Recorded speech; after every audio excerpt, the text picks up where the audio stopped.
Hello everybody, welcome to your live watch-along of Chesterfield versus Wrexham in the National League.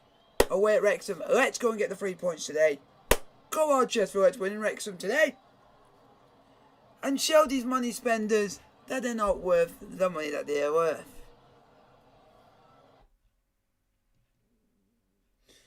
But we just got to go for it, do as much as we can, play as well as we can, and just keep pressing the way we do as a club.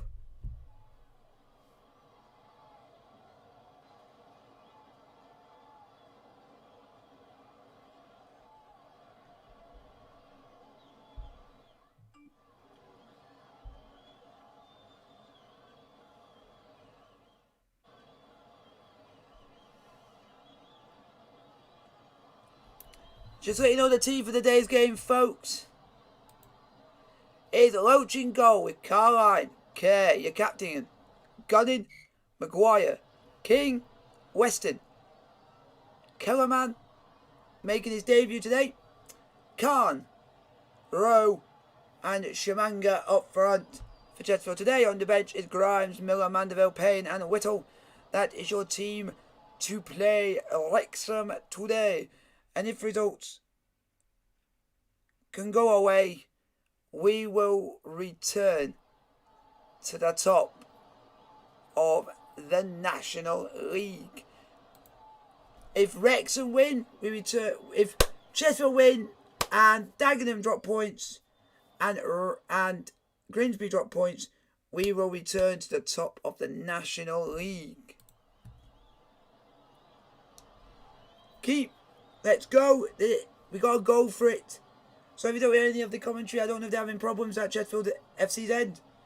But we're just going to continue the way we are. And if any news comes up via Twitter, anything like that, I'll let you guys know what happened in the game. Because at the moment, they seem to not be working.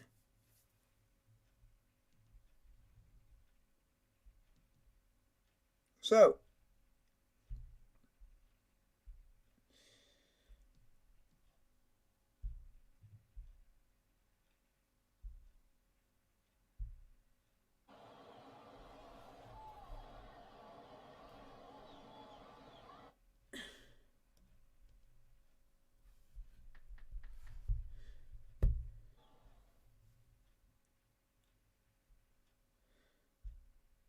I don't know if they're having any technical issues their end.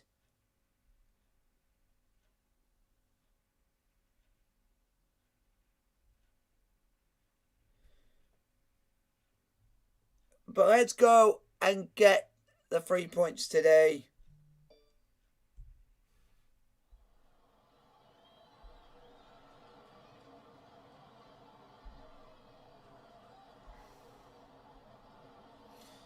It's a big one today, guys.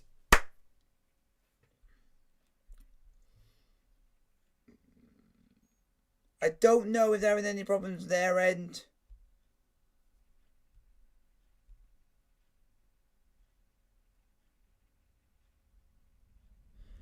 Because there might be problems their end, literally just as the game has kicked off. But I don't blame them.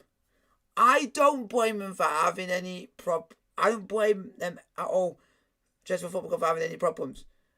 Because it's a long drive from Derbyshire to Wales. So I don't blame them. They might not have had time to set up. So I don't blame them 100%. But whatever happens in the game, I will let you guys know what goes on. When they tweet something, I'll let you guys know what happened. The game has kicked off. Let's hopefully we play a good game. Shamanga bags in a goal or two. And everything is rosy in the camp. We just need to pray that Dagenham drop points today. And so do Grimsby. If they can both lose and we win, we return to the top of the league. Here we go. Chance for Wrexham. Johanna finds space on the right hand side of the area. But his shot was well saved by Loach. The resulting corner is sent in and smashed off the crossbar. We're already on the back foot inside 3 minutes and we don't even know what's going on. We haven't even got, what's the word? the stream, oh, not my stream, their commentary is having a bit of issue at the moment in their end, but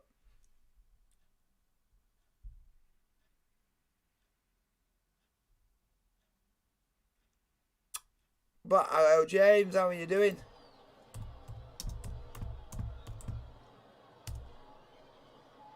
If you're a Wrexham fan, welcome.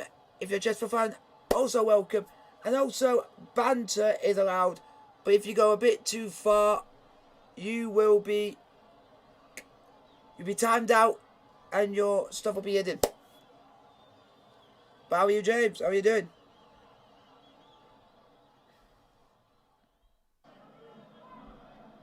Right, hopefully we're connected up again this time. Sorry if you're still with us and wondering what it is, but there's something. We're just going to be playing the way we are. If you guys want to put questions in the chat, I'm happy to answer any questions you guys put in front of me.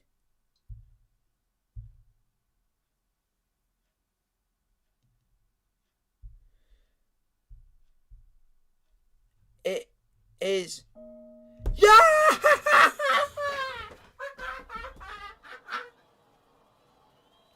It's 1-0 to the Spotlight. And as it stands, we're going back to the top of the National League. Because where are we going? Back to where we belong. The Football League. Because that's where this club belongs. We are not a National League club. We are not a non-league club. We're a fucking Football League club. Because everyone says we are. Our stadium is fit for the Football League. And that's where we belong. And we're going back. Because it's 1-0 to the Spotlights. And anyways, Wrexham, have it up here, you money-grabbing things. We teach you, you don't have to have a lot of money to achieve anything. And we're doing it. Come on. We are ahead. And the goal scorer is Fraser Kerr. Come on. The Scotsman gets us 1-0 up. Chesterfield off to a blinder. Sorry about the audio. That's from Chesterfield's end. Come listen to it on stream, and I know nothing about the goal whatsoever because they're having problems their end with the audio. But we are 1-0 up. Come on, you Spire Eyes boys. Come on. And hopefully, Sheffield Wednesday go and beat the scum, which is Mansfield, stupid town. Come on, Wednesday, do me a favour. Go to Mansfield and give them a right old spanking. Because they need to be taught a lesson. We hate them more than we hate Wednesday United. So can a rival club that we don't like in Wednesday go and do us a favour to an even more bigger club that we hate in Mansfield Town? And go and batter the living crap out of them. Wednesday, go and leave nothing on them. Go and absolutely annihilate them. If you do that, I'll love you forever and a day. Because we hate Mansfield. Alright, cuz. How are you doing? Hopefully. I don't know anything about what's happening at the moment, but we are 1-0 up.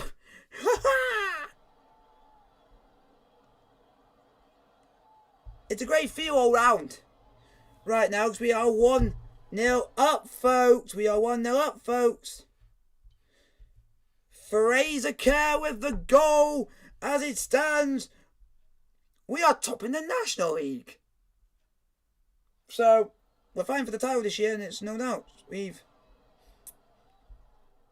And here's how the goal was scored, folks. King sent a free kick into the area, gunning headed on from the back post, and converted the ball home. So the ball came in, gunning with the header on from the back post, and Fraser Kerr was there to tap home. Take any goal at this point, but we are 1-0 up. And now, let's not go and bottle it like last week. When we were 1-0 up inside 12 minutes, and then wait to the 5 minutes to go to absolutely collapse. But we're going to be on the defensive. We have to get a second in this game. Because Wrexham have already hit the bar before we even scored. So we know we're going to be in for a game. Guys, put your questions in the chat. Keep voting in the chat. Wrexham 0, Chesterfield 1. I will also be keeping informed for you guys on the National League scores, I think, or if there's any other games going on, I'll keep you informed. That's what we do on this channel. Keeping you guys informed. More or less the point, keeping you guys informed is our priority at this point. We are here. It is in the National League. The scores at the moment on the doors are Altrincham 0, Grimsby 0, Bournemouth 0, Torquay United 0. Bromley 1, Weymouth 1. Dover Athletic 0, Aldershot Town 0. Halifax Town 0, Notts County 0. Kingsland Town 0, Barnet 1. Southend 0, Eastleigh 0. Wealdstone 0, Solihull Moors 0. Woking 0. Dagenham and Redbridge 0. Wrexham 0, Chesterfield 1. And Yeovil 1, Maidenhead United 0.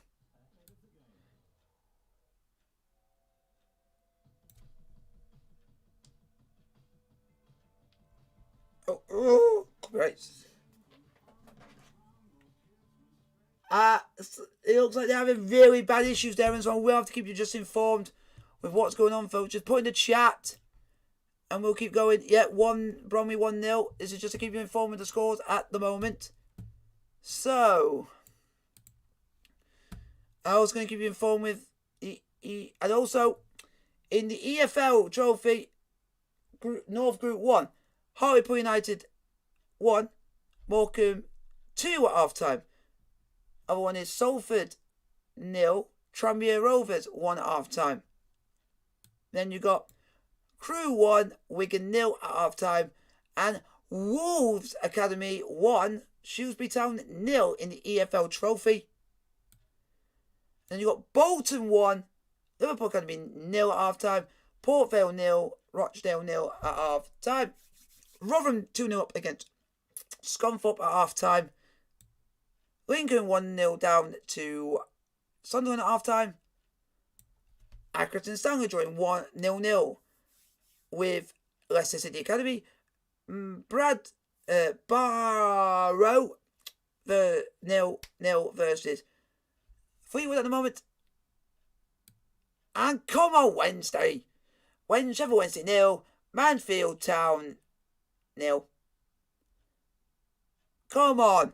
Don't make me Wednesday go through all of that by bigging you up and saying go and hammer them, and then you don't do bugger all. That's Harrogate Town 1, Newcastle United Academy 0. Gillingham 1-0 down to Ipswich. Burton 2-1 up against Aston Villa Academy. MK Dons 1-1 versus Wickham at half time. Also 1-0 up away at Northampton. Exeter 2-1 up away at Cheltenham.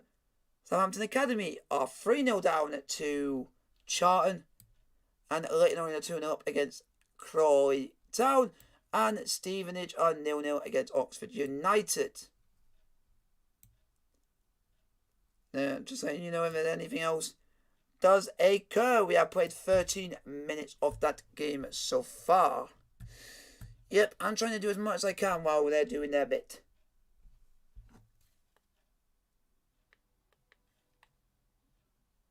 Because something their end is not working, so I'm going to have to keep informed for you guys what's going on in the game. So I'm going to try my damn hardest try and do this for you, of something that's on their end that's not working. So I'll keep you guys informed. But just so you know, we are still ahead. We are still 1-0 up. So it's a great start. And I'm trying to be as buoyant as I can.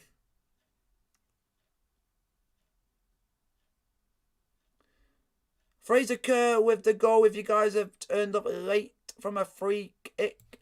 So I'm taking that as a plus. But guys, yeah, Wednesday need to start winning. I beat Sheffield Wednesday up that you were going to go and smash the living daylights out of Mansfield Town and do us Chesterfield proud by going and beating the scum, which are Mansfield Town, which we hate more than Wednesday and United. And if you don't do it, you're going to make me look like an absolute brat. Because I've gone and done all that. And said all that, and you do bugger all. But, hello Bobby Sinclair. Hello Cuz, how you doing? Hello James, how you doing? Put your question down in the chat. I'm down to anything that comes your way, or comes my way. If any goals happen, I will keep you guys informed. We luckily are still 1-0 up, and we've had a chance. King twist and turned on the edge of the box. He fires his shot towards goal, but it's well saved. So we have had another opportunity since the goal. A twist and turn shot by Jeff King, but it was well saved by the Wrexham goalkeeper. So far, as it stands, we're going joint up in the National League. Only goal difference will keep us out there. That's only if. That is an if and a but. If. And please to God, Altrincham, can you please score and win? Because if you win, we go top. And Woking, if you can beat us when we were second, you can beat Dagenham when they're third. So hopefully you can do us a big massive favour there, and even a draw. I'll be happy because it puts us still a point ahead of Dagenham and puts us at level on points with the top, so we'll be joint top as it stands. But I'm not going to get too ahead of myself at this moment in time. But the one thing I will say is, Sheffield Wednesday, get your ass to gear and start scoring. I bigged you up. Don't let me down. Because I look like an absolute idiot.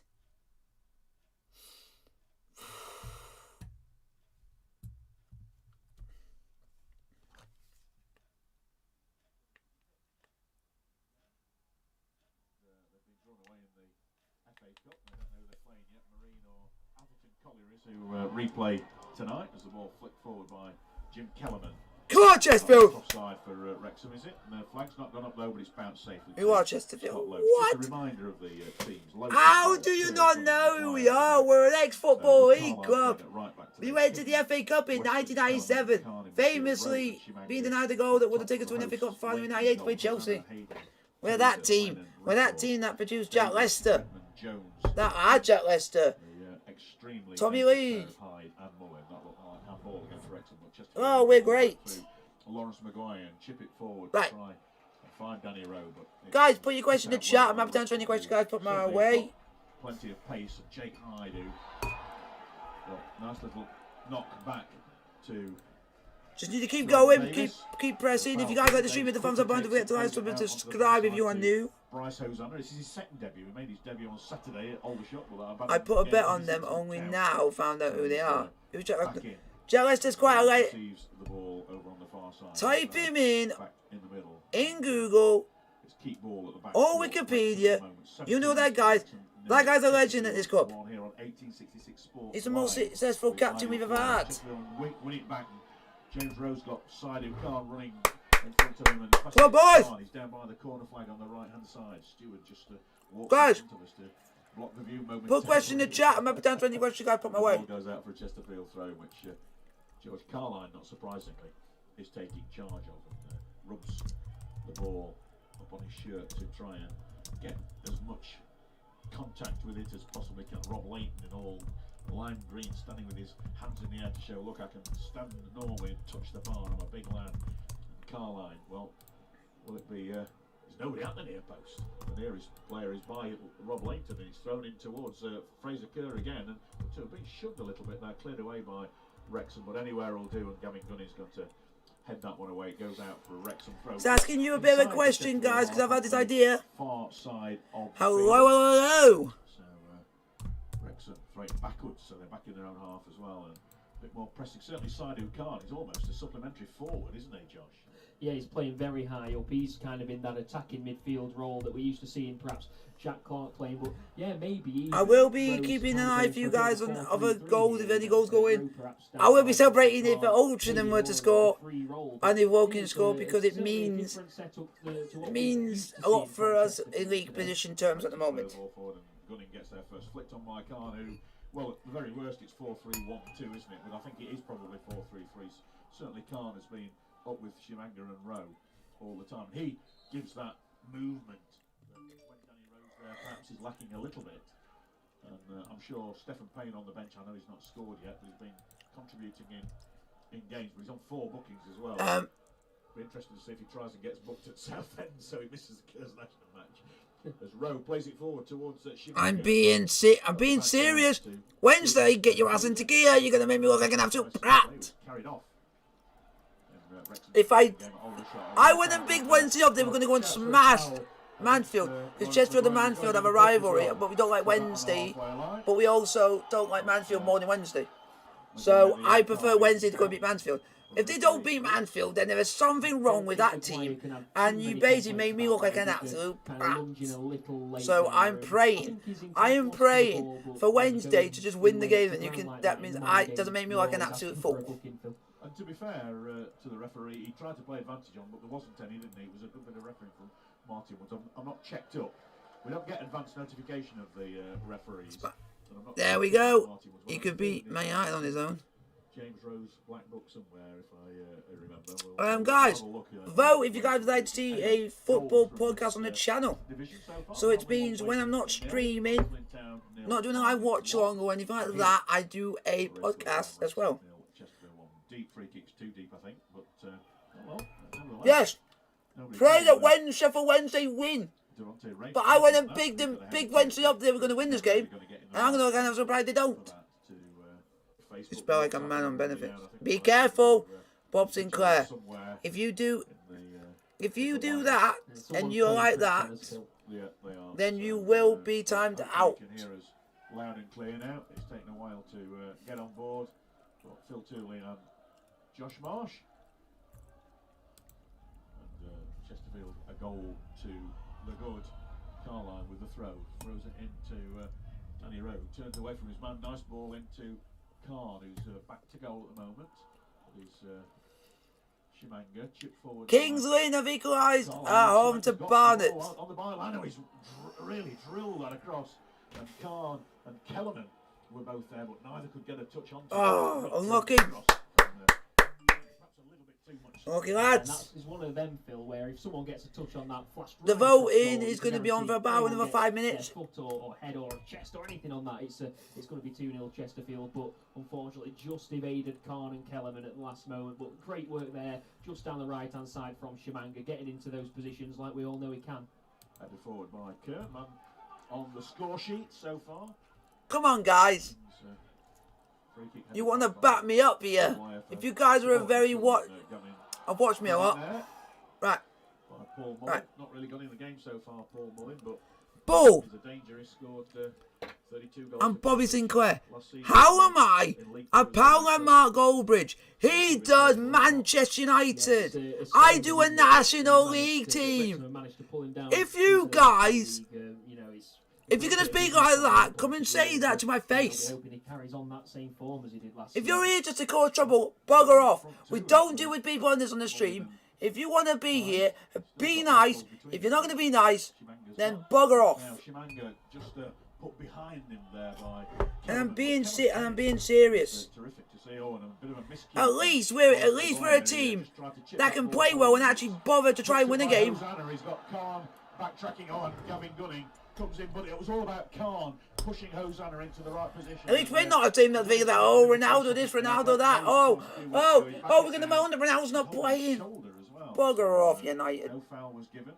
And, the referee, Mr. Woods, didn't think it was a heading. If you guys want to send if you If you want to say anything positive, Very, very brave there. From then Gavin if you Gunning, can't say anything to nice, make do that not say tackle anything at there. all. The player was running through and some gusto, some pace, and then Gunning came across him, made the tackle, but took a real hit on the shoulder for his troubles. But great. I don't think it's funny. That's the pace that he's got. We love to see him running Stuff like that could affect people in life, and you could really drag them down. Be careful what you say, because you don't know how it's going to affect people in life. With what you said.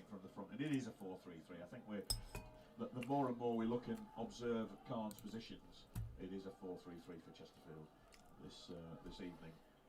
And, it's Aldershot Town 1, Dover Athletic 0. Throw into Wrexham in their own half. The referee sending them back a little bit.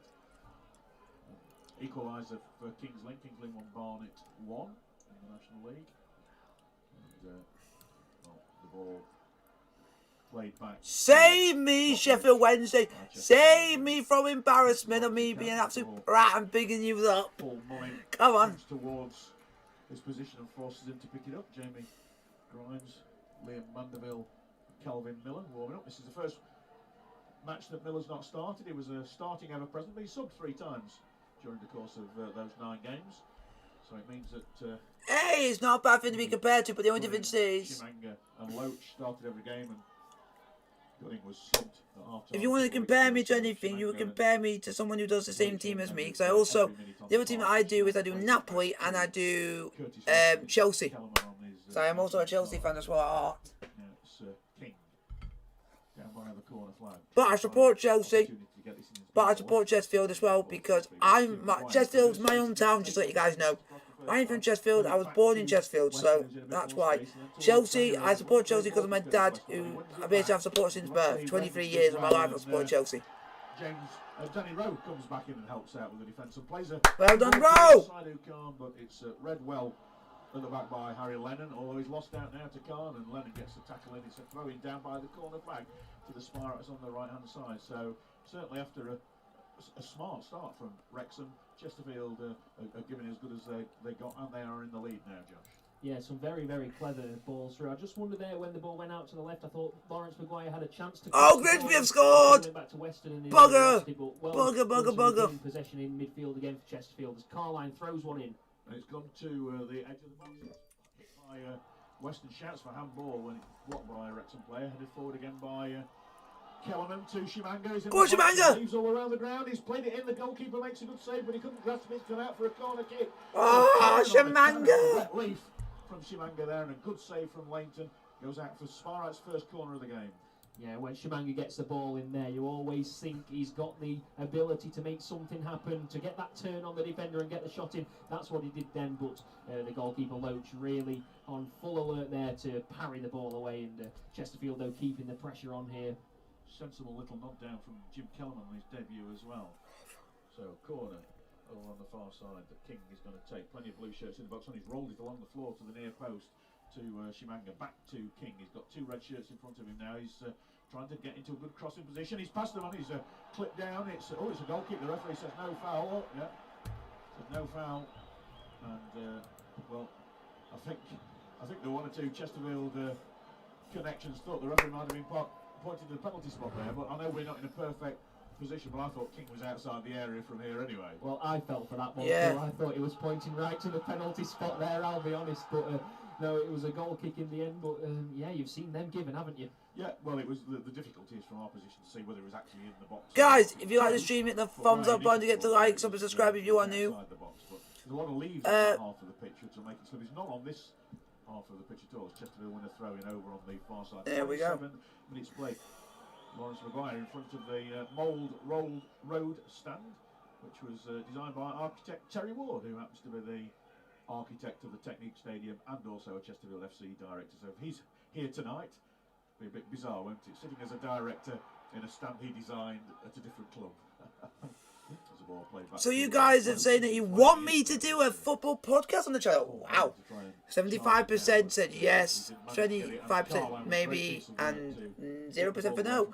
So on days where I'm not streaming, I actually could do a podcast on there with the background basically that you see now. I could do like a background and it just be like a football pitch and it just a football podcast.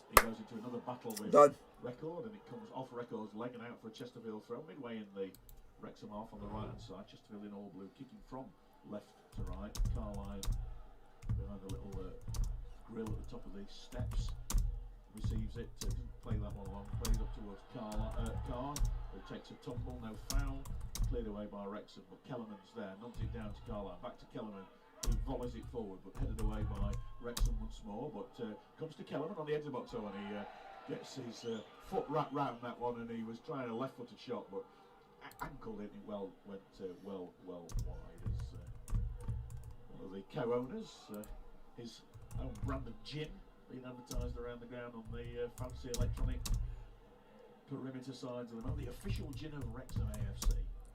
It is Ryan Reynolds, Rob McElhenney, who was in a series called It's Always Sunny in Philadelphia, something like it's called. Well, it's not always sunny in Wrexham, let me tell you that. Had quite a downpour here just before kick-off, didn't we, as well, which has made the surface, guys, along it I'm going to quickly just pop up for 5 minutes. I'll see you guys in a little bit. Tempo game at the minute. Yeah, throwing in their own half too. Wrexham as Grimsby take the lead at Altrincham, the leaders at 7:45 today. So Chesterfield won't be too bothered if they manage to come away with 3 points today. But yeah, most Sparrites are happy to see Altrincham, who are in a fine run of form themselves, come back for that one. A shove surely on Shimanga there, but not given. Rowe nods it forward, and well, Khan gets him. That's going to be offside, surely, is it? No, it's not given. And Shimanga's into the box. He's got an opportunity down the right side. Gets it in, and Rob Layton gets a block on it. Gone out for a corner kick. Well, it looked offside from here. And James Rowe, for some reason, apoplectic. I don't know why. Was he thinking that was a penalty, a foul on Shimanga? He didn't look it from here. Yeah, Rowe certainly looks quite animated down there about something. I didn't think it was a penalty. I was actually quite surprised that the linesman didn't put his flag up, as you said, Phil. He looked in an offside position to me there, Kabongo, but that'll go down as a big chance for Chesterfield. He was in on the goalkeeper, but Leighton made himself big and made the save. Good keeper, Rob Leighton. Corner on the right-hand side, Jeff King is going to take his only Mullin not back on defensive duty for the Red Dragons. 20 years this year since they've been the Red Dragons. As the ball comes into the far side, just a little bit too high for Lawrence Maguire, and goes all the way out for a throw-in on the far side. The ball boy retrieves it quickly and throws it for Wrexham, but they don't take it quickly, and they swap a couple of times, and it's cleared away. Well, it was almost intercepted by Chesterfield, and then given away by Wrexham again, but Danny Rowe couldn't quite get in there, but a combination of King and Carline do, and well, there's two players down on the deck. The referee's playing on. There's a player from both sides, Carline and Record, both clearly hurt as they went in for that tackle. And, well, the player's being stopped now, and the referee's sending everybody back. That was just a wholehearted 50-50, wasn't it? And, yeah, nothing wrong with that, Phil. It's you like to see that kind of desire from your players, and both sets of fans would have fully expected their players to go into that tackle full-blooded, but it is just one of them. Sometimes when you go in there like that, there can be injuries, and yeah, you just hope for the sake of both of these players, Carline and Record, that they get up from this. But yeah, it did look quite a nasty collision, that. So in the 32nd minutes, apologies again for those early technical gremlins. We're not sure what that was all about, but we've done all sorts of bits and bobs of doing this and doing that and doing everything bar a bit of the other, I think, and hopefully coming through loud and clear to Chesterfield supporters, and still plenty of you, I can see plenty of you still stuck with us. Thank you very much here on 1866 Sport. Don't, of course, forget to give us some reaction on social media. James back in the studio, and Josh Marsh here will be keeping over that. Not quite sure whether any of the recorded stuff that we get sent can be used. It's been not wanting to play ball today. It's one of those, isn't it, Phil? Yeah. With technology, sometimes you're better off just leaving it be. I think we might just stick with it, me and thee. We'll be all right. We'll manage, won't we? I think we'll struggle through. Well, Carline's on his feet, but Jamie Record's still being treated by the Wrexham physio. As James Rowe having a conversation with Curtis Weston. Sadio Khan, Tarangin, George Carline jumping up and down, obviously hurt him on his left leg there, but he's a tough hombre, isn't he, George Carline? He's played for Solihull Moors, so anybody who's played for Solihull Moors by definition is tough. Yeah, he's got that resilience, Carline, and he looks to be walking that off, just having a drink of water, composing himself. So with everyone, I just had to pop off for a minute. The Wrexham player who was also involved in that challenge, he's down and still guys, receiving treatment. So put a name in the chat for what you would like the podcast to be called. You guys can have your say. It doesn't matter if your leg's hanging off, you know, it's only a flesh wound. A Monty Python, only a flesh wound thing, isn't it? So going back some years there, Phil. Well, he's struggling, isn't he, Jamie Record? He Goal for Notts County. The worst of the two. Away at Halifax Town, and a goal for Woking against Dagenham, a goal for Woking against Dagenham. Oh, that is great. Quite gingerly, so oh, that is great. That will help us out massively, because that keeps us second ahead of Wrexham by 2 points, but behind Grimsby by 2. Not but too steady on his feet. Yep, he's having a good long chat. And we scored 18 goals. Oh, I'll take that.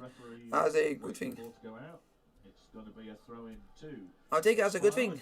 Jim Kellerman's going to take it. We had a huge penalty shot for the Sparrow. Shimanga was in for on goal. He bundled over as he shot, which is saved, but the referee waved away the protest. So interestingly on that standpoint, but we are trying our best we can. But guys, have your say. Have your say in the chat. What would you like?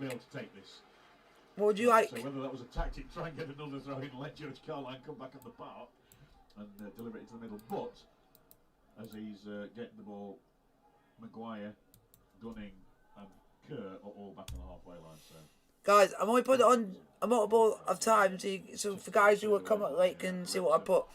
Maguire receives the clearance, plays it short to Gunning, flicked on by Kellerman, back to goal for Shimanga. Halifax have equalised, it's 1-1. Well, he's shaking that off, but he's under pressure from Danny Rowan. He's forced back, he's had to play it back to Rob Langton under pressure from Saidu Khan. He really is rapid, Saidu Khan, isn't he? And he's going to make the goalkeeper think about something, and it's enabling Chesterfield to be able to press higher that they didn't seem to be doing as much. As the ball played over the top towards Shimanga, bounces just in front of him, skids off the pitch. Come on, boys! Of Rob Langton. Chesterfield! On the clock, 1866 Sport Live with Ideal Flooring. Click ChesterfieldCarpets.com. It's Wrexham 0, Chesterfield 1 as the ball with Danny Rowe played out to the left-hand side. It's an opportunity for Khan. He's on the left side of the 6-yard area, got it across, and did that hit the goalkeeper before it went out? No, it didn't. The goal kick. It was Rob Langton got his hand. I'm in a good mood. I can't be any better. When he did that, but again, the rapidity of Saidu Khan in that forward role is causing issues at the back for Wrexham, and that's great from a Chesterfield perspective, no question about that. Guys, have your say in the chat. A play from Gavin Gunning, runs 30 yards to pinpoint head that and knocks it almost back to the goal line, and well, it is played back to Rob Langton. Sorry about that. Towering header from Gavin Gunning, the sort of which he didn't do once. Nobody did once at Woking. And this time he doesn't go for the header, he deliberately ducks at the last moment because he knew that he was going to go through. Get in, Sheffield Wednesday. Wednesday have scored. Picks it up and bounces it a couple of times as soon as he's got Paul Mullins. Oh, it must have got ruled out. Ah. In green tonight. As the Chesterfield fans like to say, Gavin Gunning wearing his magic hat this evening by looks of things. Yeah, another poor kick from Lance. That's 2 tonight, and shouts for offside. Given eventually by the linesman Mr. Kane over on the far side. Sheffield Wednesday have finally scored. We don't know who has scored, but it's 1-0 Sheffield Wednesday away at Mansfield Town. Get in the Owls. Help your Mansfield, you idiots. Both sides, or either side, to score in this first half. Chesterfield were really looking to try and make it a 2-0 half time. As Woking take the lead against Lewis Wing puts Sheffield Wednesday in front of Mansfield. Have it up, you Mansfield gits. Don't like you. And Notts County taking the lead away at Halifax as well. So, yep, Dagenham and Redbridge. Guys. They were beaten by Aldridge on Saturday. Guys. On a run, but they're trailing at home. Put a name in the chat that you guys would like the new podcast to be called. Throw into Chesterfield. I can't see where George Carline is. There's people walking in front of us. So he's about 10 yards from the corner flag.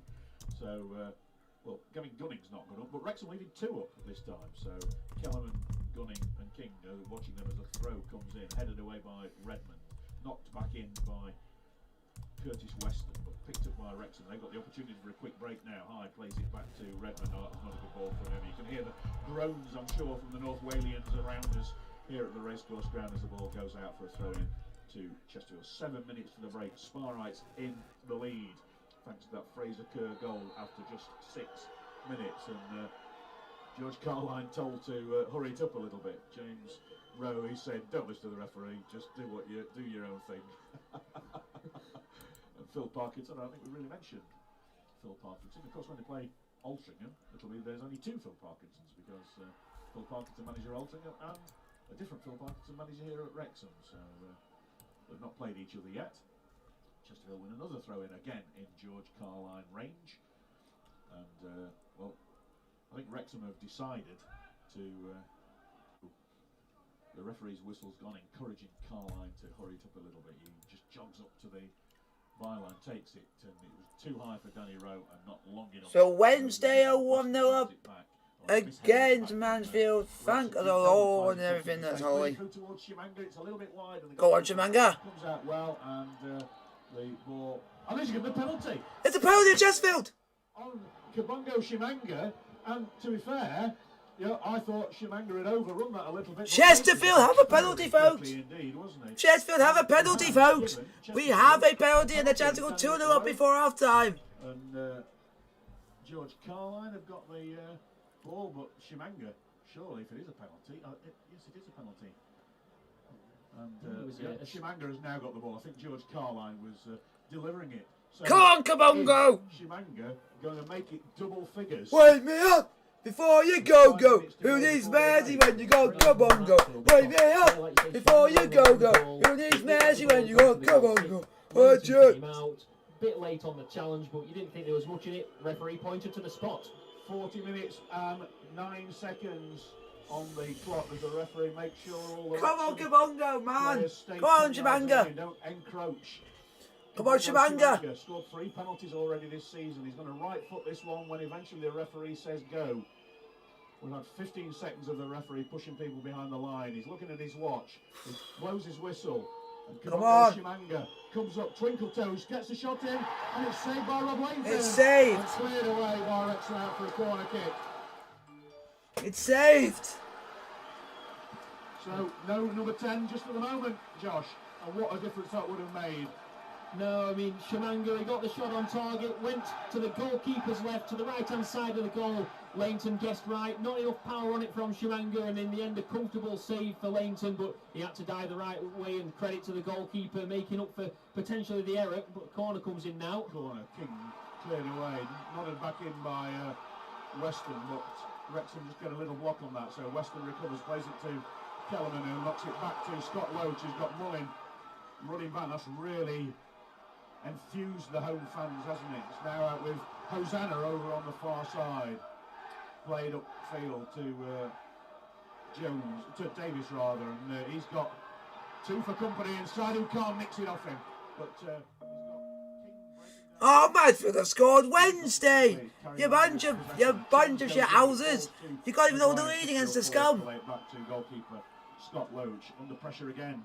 Kicks this one towards the halfway line. George Carline holds his hand up because he was looking up and saw the floodlights, and Carline wins the ball. There's a overlap on the right hand side for Chesterfield, plays it down to Shimanga, who'll be determined to make up for that. He's got the ball, but he's outside the right hand side of the 18-yard area. Lots of people going to the concession stand, walking in front of us at the moment, so occasional blocks. Danny Rowe whips that in too hard, too far, and I don't think King will keep it in at the far side. Oh, he does. He's done very well, Jeff King, there actually.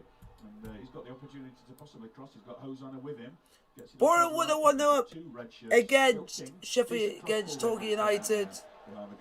And it's Stephen Quinn, the ex-Sheffield United player, who has gone and scored against Sheffield Wednesday. Yeah, you do kind of wonder, don't you, as the game progresses, will Chesterfield be able to hold on to this lead, given the record of holding on to leads in recent games? You do hope they can, but we just hope that we don't, like you say, Phil, rue that Shimanga missed, and Chesterfield could be in again here, though. Yeah, given away, and Carl picks it up. It's Come Shimanga on. plays it out to Kellerman. He's on the edge of the 18-yard area. Going to try and get a shot in. It's blocked at source. Carline gets the tackle in, does he? Not quite. Cleared away by Wrexham. Picked up by Hyde on the halfway line. He's got Kerr for company. He's forced back a little bit, but it's still Hyde in possession. Knocks it back into the centre, where James Jones plays it forward to Mullen. And a good ball out from him, but Kerr reads that better than the Wrexham man. Clears it, but nodded forward by Jamie Record. Picked up by Paul Mullin, and Chesterfield win it back. So delivered down the right side and went off the shins of Harry Lennon and out for a Chesterfield throw. Come on, boys. Caroline just indicated the fourth official that he got an elbow in the face there, didn't he? That was definitely an elbow. I didn't see anything. No, I didn't. Caroline was very animated. And it's quite a long way out for the throw-in on this occasion. 1 minute 20 seconds of normal time to the break, but there'll be a couple of minutes of stoppage time. We had that treatment to Record and Carline. There's been a goal and a booking, hasn't there? So Lawrence Maguire in the book. Carline plays it short to Shimanga, tries to turn, but he couldn't quite get the better of the Wrexham defender, and it's cleared and run out by Jake Hyde. Throw into Chesterfield. Jake Hyde frustrated that didn't go Wrexham's way, but that looked an absolute nailed on Chesterfield throwing to me, even though we're looking through this grill of the staircase just to our right. It's thrown back to Gavin Gunning, played long, and that's a little bit too long, although it's not been given up the ghost yet for Chesterfield. Again, as we've got some concession early birds walking in front of us, and Maguire brought down there, but not a foul, says the referee. Gives Come on, boys. Takes one for the team there, and there's Wrexham players going in his face. And I think Kellerman's going to be in the book there, but it looked like a foul on Maguire earlier on, didn't it? But Kellerman is going to be the second spar out in the book. I think that's probably, by my reckoning, I think that's 29 bookings Chesterfield have picked up this season. Stephen Payne's on 4, Jeff King on 3. Yeah, a bit of a bizarre kind of altercation there at We've got the first. fourth officials holding it up. 5 minutes of stoppage time. 5 minutes here at the end of this first half on 1866 Sport. And again, apologies for those early technical issues that we had the first 10 or 15 minutes of the game. Thanks for sticking with us, and hopefully we're coming over loud and clear as half time approaches. Just to, of course, with that great opportunity to have gone 2-0 up. Oh, and a booking there as well for Jordan Davis. So must have been a few afters perhaps with the referee, or dissent or something yet. Talking his way into the book, but yeah, certainly a definite yellow there for Kellerman. It was a pretty agricultural challenge, I think you call those, Phil. Well, Chesterfield being a little bit shaky in the latter moments of first and second halves of late, so can they at least turn round in the lead here? There's been nothing too much from Wrexham in the last 20 minutes to think that they're going to suddenly start turning up the wick, but it's been Chesterfield that have had the majority of attacking play. And let's hope the penalty miss has not become vital in the end. That's hope. Maguire, and he plays it short to Gunning. A lovely ball up to Khan, who's really made a difference in that 4-3-3 formation today. And King bursting down the left hand side. He's on his wrong foot, of course, but good challenge in from Hosanna. Gives Chesterfield on the far side. Minute and a half of the 5 being played so far. Wrexham 0, Chesterfield 1. On the live table at the moment, I can find it, shows Grimsby on 23 points from 10, Chesterfield on 21 points from 10, Boreham Wood up into third with 21 points from 10. So I think that must mean Boreham Wood are leading. Yep, they take the lead against Torquay United now, as the ball played towards Carline on the right hand side for Chesterfield, but he couldn't get it. But a poor clearance from Wrexham finds Kellerman, and Kellerman dinks it forward, and well, it just got plenty of curl on it. Almost looked like a Danny Rowe ball, that, but it bounced just in front of Shimanga. Come on, keep the pressure going, lads. Let's get to half time in this lead. Wrexham. Good pressing from Chesterfield's front 3, and forces Wrexham into doing things that they don't want to do, and it's cleared long, and Fraser Kerr, the scorer of the only goal of the game so far, gets a header onto it and puts it into touch for a throw into the host. And Jamie Record taking a bit of a walk at the moment. Fraser Kerr gets there first. Khan flicks it on and flicks it onto himself and then clears it, but only as far as skipper Bentosa, and it's now out with Aaron Hayden, who's a central defender, making a bit of a run down the right hand side, but he just ricochets off King back onto Hayden and out for a throw in to Chesterfield in their own left back territory. Come on. 3 minutes all bar 5 seconds of the 5 being played. Chesterfield will be delighted to turn round in the lead, but there's still work to be done. They could have been turning around 2-0 in the lead, but a save from Rob Lainton for that 40th minute penalty after Shimanga himself was fouled. It's played forward by King, headed back by Lennon to his goalkeeper. And certainly, if you write off that first 5 minutes when we were off air, when Loach was the busier of the two keepers. But, and that's a good ball out to the right hand side, but I don't think Speedbird Hosanna's going to quite get there. And he doesn't, just gone out for a Chesterfield goalkeeper. Yeah, right, those first 5 minutes out when Loach was pretty busy.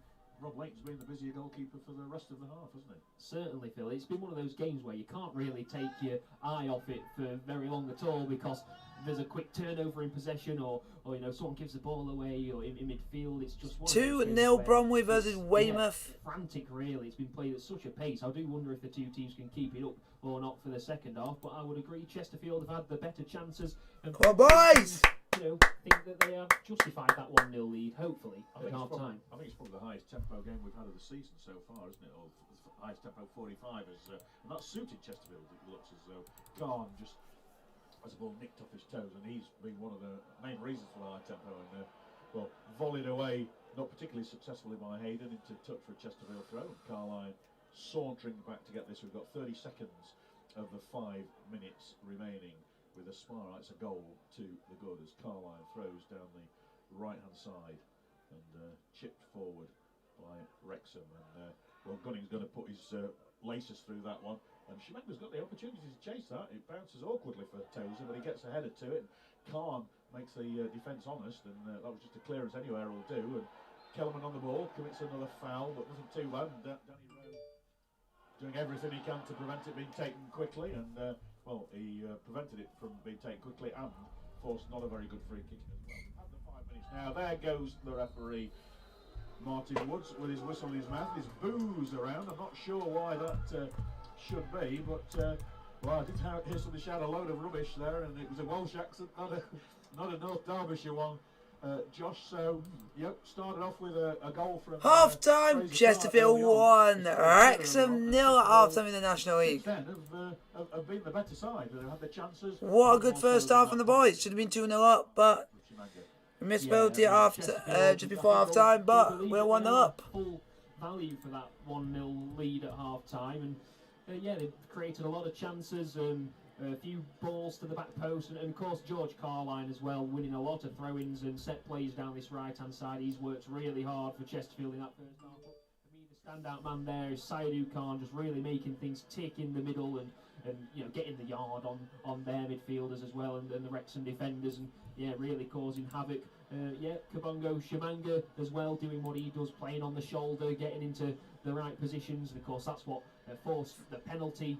Of course, a dubious penalty decision, perhaps some might say, but at the time we were all saying we'll take it. And you'd 9 times out of 10 you'd put your mortgage on Shimanga putting those away, but unfortunately this time Leighton gets the right way, makes a save.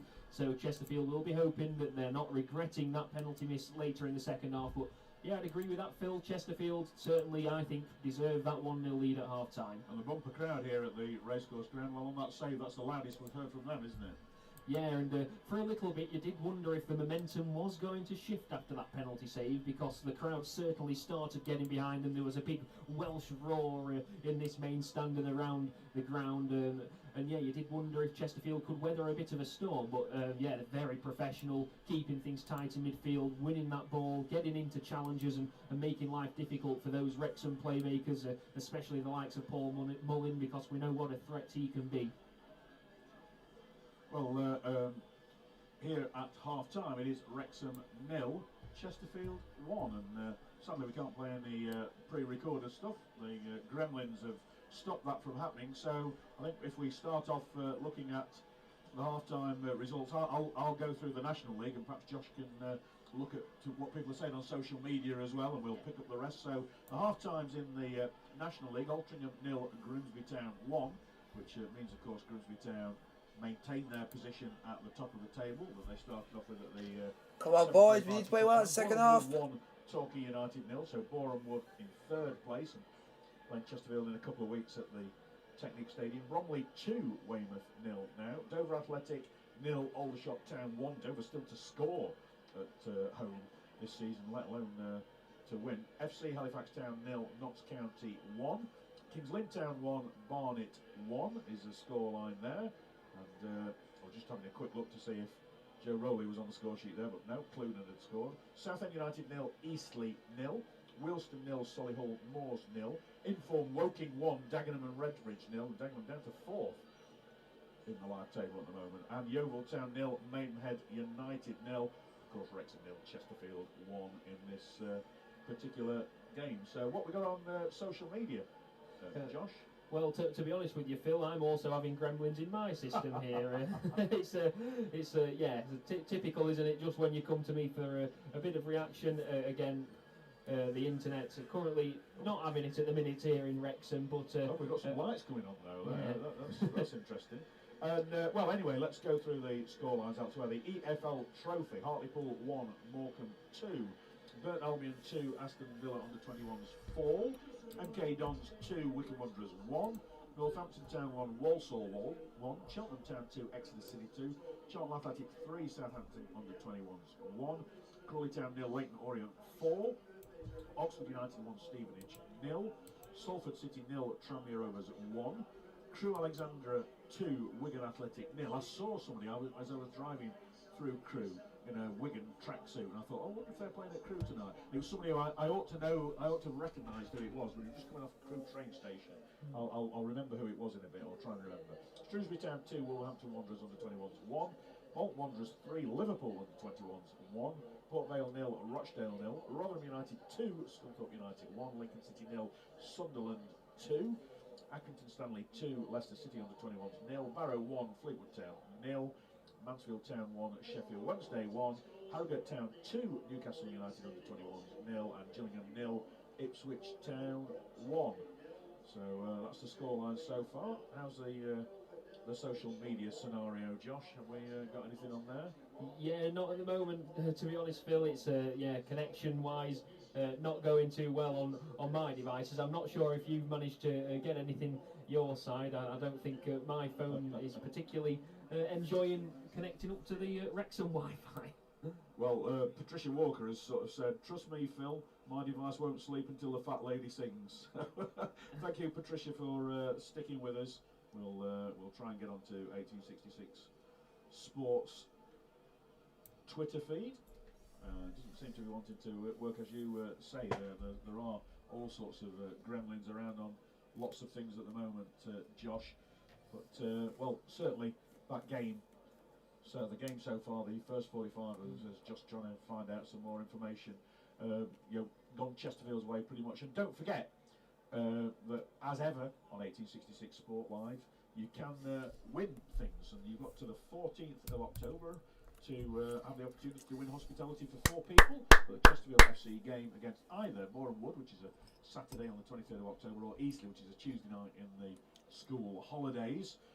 Just head over to the 1866 Sport Facebook page, like the page, tag 3 friends in the post, and then share it for your chance to win. So we'll pick a winner at random on the 15th of October. So that's win hospitality for 4 at the Chesterfield FC game against Boreham Wood or Eastleigh. 1866 Sport Facebook page, like the page, tag 3 friends in a post, and then share it, and you've got a chance to be at one of those games and dine in style at the Technique Stadium.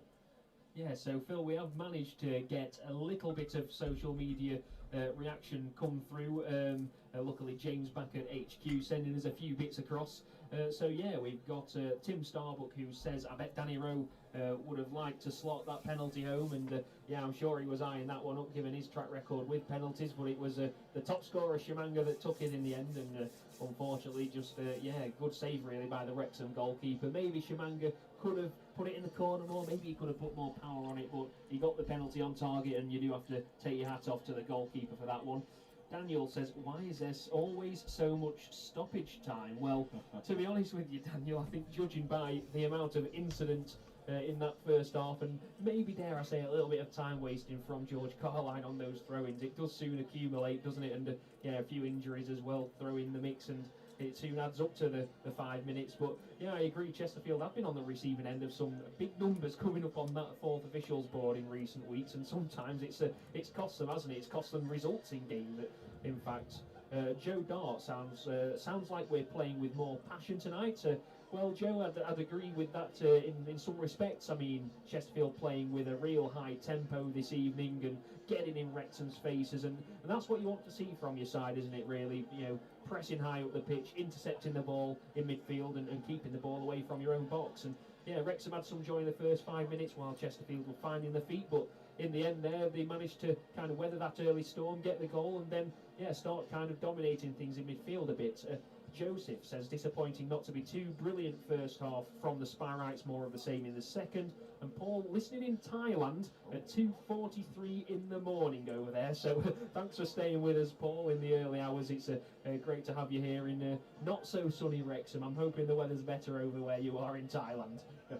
Well, there is another opportunity to listen to commentary on 1866 Sport this week before we go to Southend on Saturday, because the England under-20 match against Italy on Thursday at the Technique Stadium at 7 o'clock kickoff will be broadcast live on at 1866 or on 1866 Sport Live. And yeah, I was having a quick look at the two squads this morning.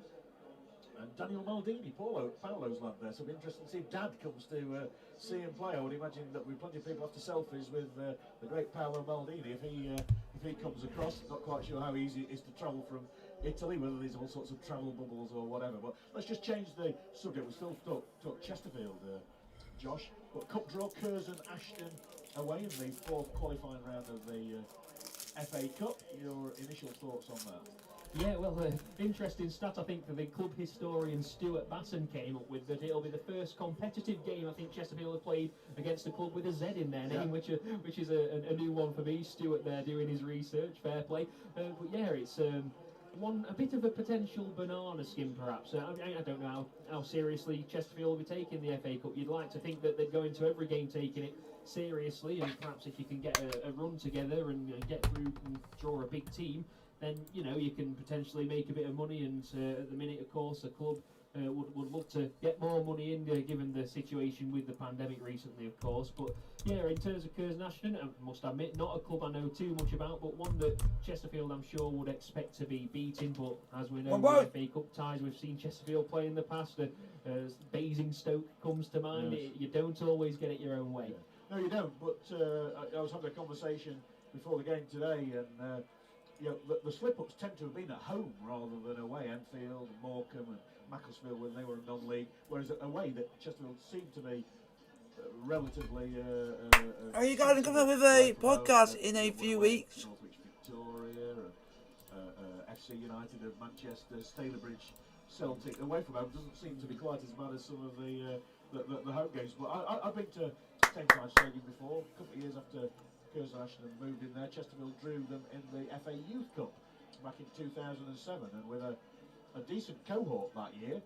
Craig Clay was playing, even though he was still an under 16. Dan Gray, who went on to make quite a few league appearances, then gone to play for Mansfield Town, and also Scub.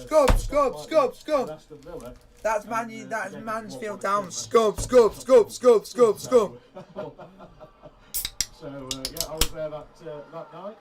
Went over with the lovely late Sue Green, who used to be the secretary at Chesterfield. She was wonderful, Sue. I remember as a kid in the little window passing the tickets through for the games, of course. Yeah, Sue, a real legend of the club from yesteryear, from the Saltergate days.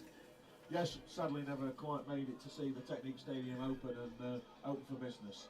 And she would have absolutely loved it. So Wrexham are out for the second half. Just again, apologies for the issues that there were at the start of the game, and we can't play any recorded stuff at the moment. There's something that's preventing that from happening. So me and Josh are just having to hang on in there and do what we can to try and bring you the rest of this match, which Chesterfield turning round. Oh, winning so far, but we just got to try not to bottle it like we always do the last game. Mentioning that penalty, but it could be a potential turning point of the game, no question. Guys, when Rob Layton's saved. Vote on what you want the podcast to be called. That's coming up in a few. Might be coming up this week or maybe next week. End of the first half, Wrexham around doesn't look as though they're making any substitutions. Rob Layton in goal, three at the back, Aaron Hyde and Ben Tozer and Harry Lennon. Wide of Bryce Hosanna and Jamie Record.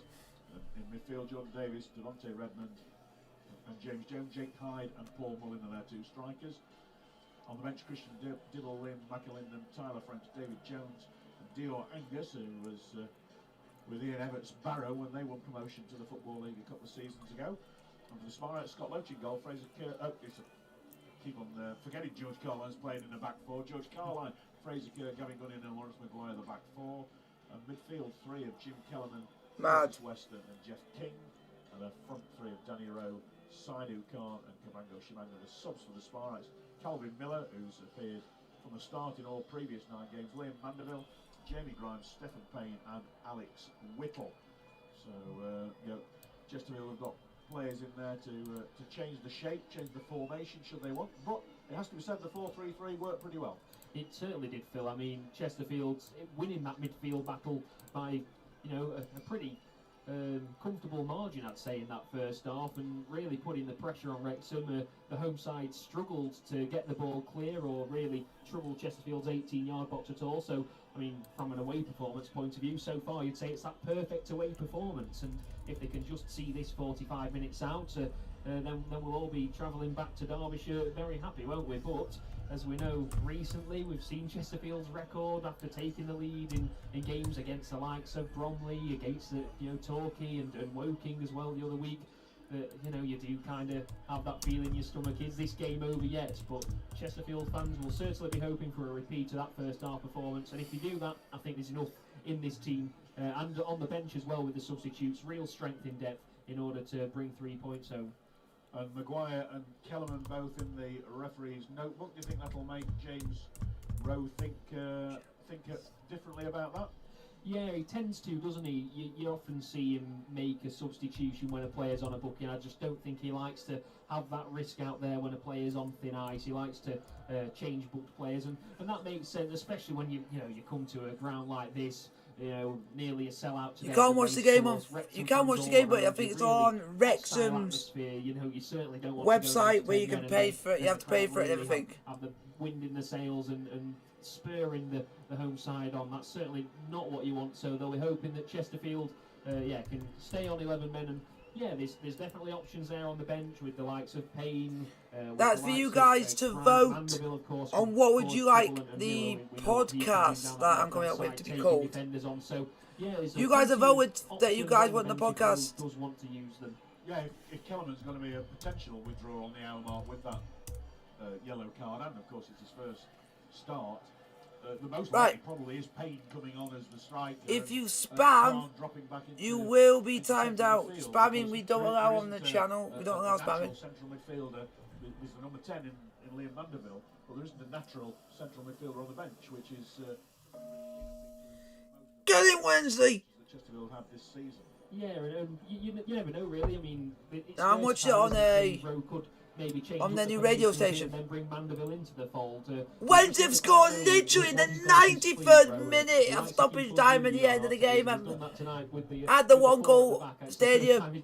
Oh my God, they must be going potty in the away end. And who is the hero of the hour? Please do not be someone who I'm going to butcher the name for, unfortunately. We are back on the way, folks. Grimsby are 2-0 up.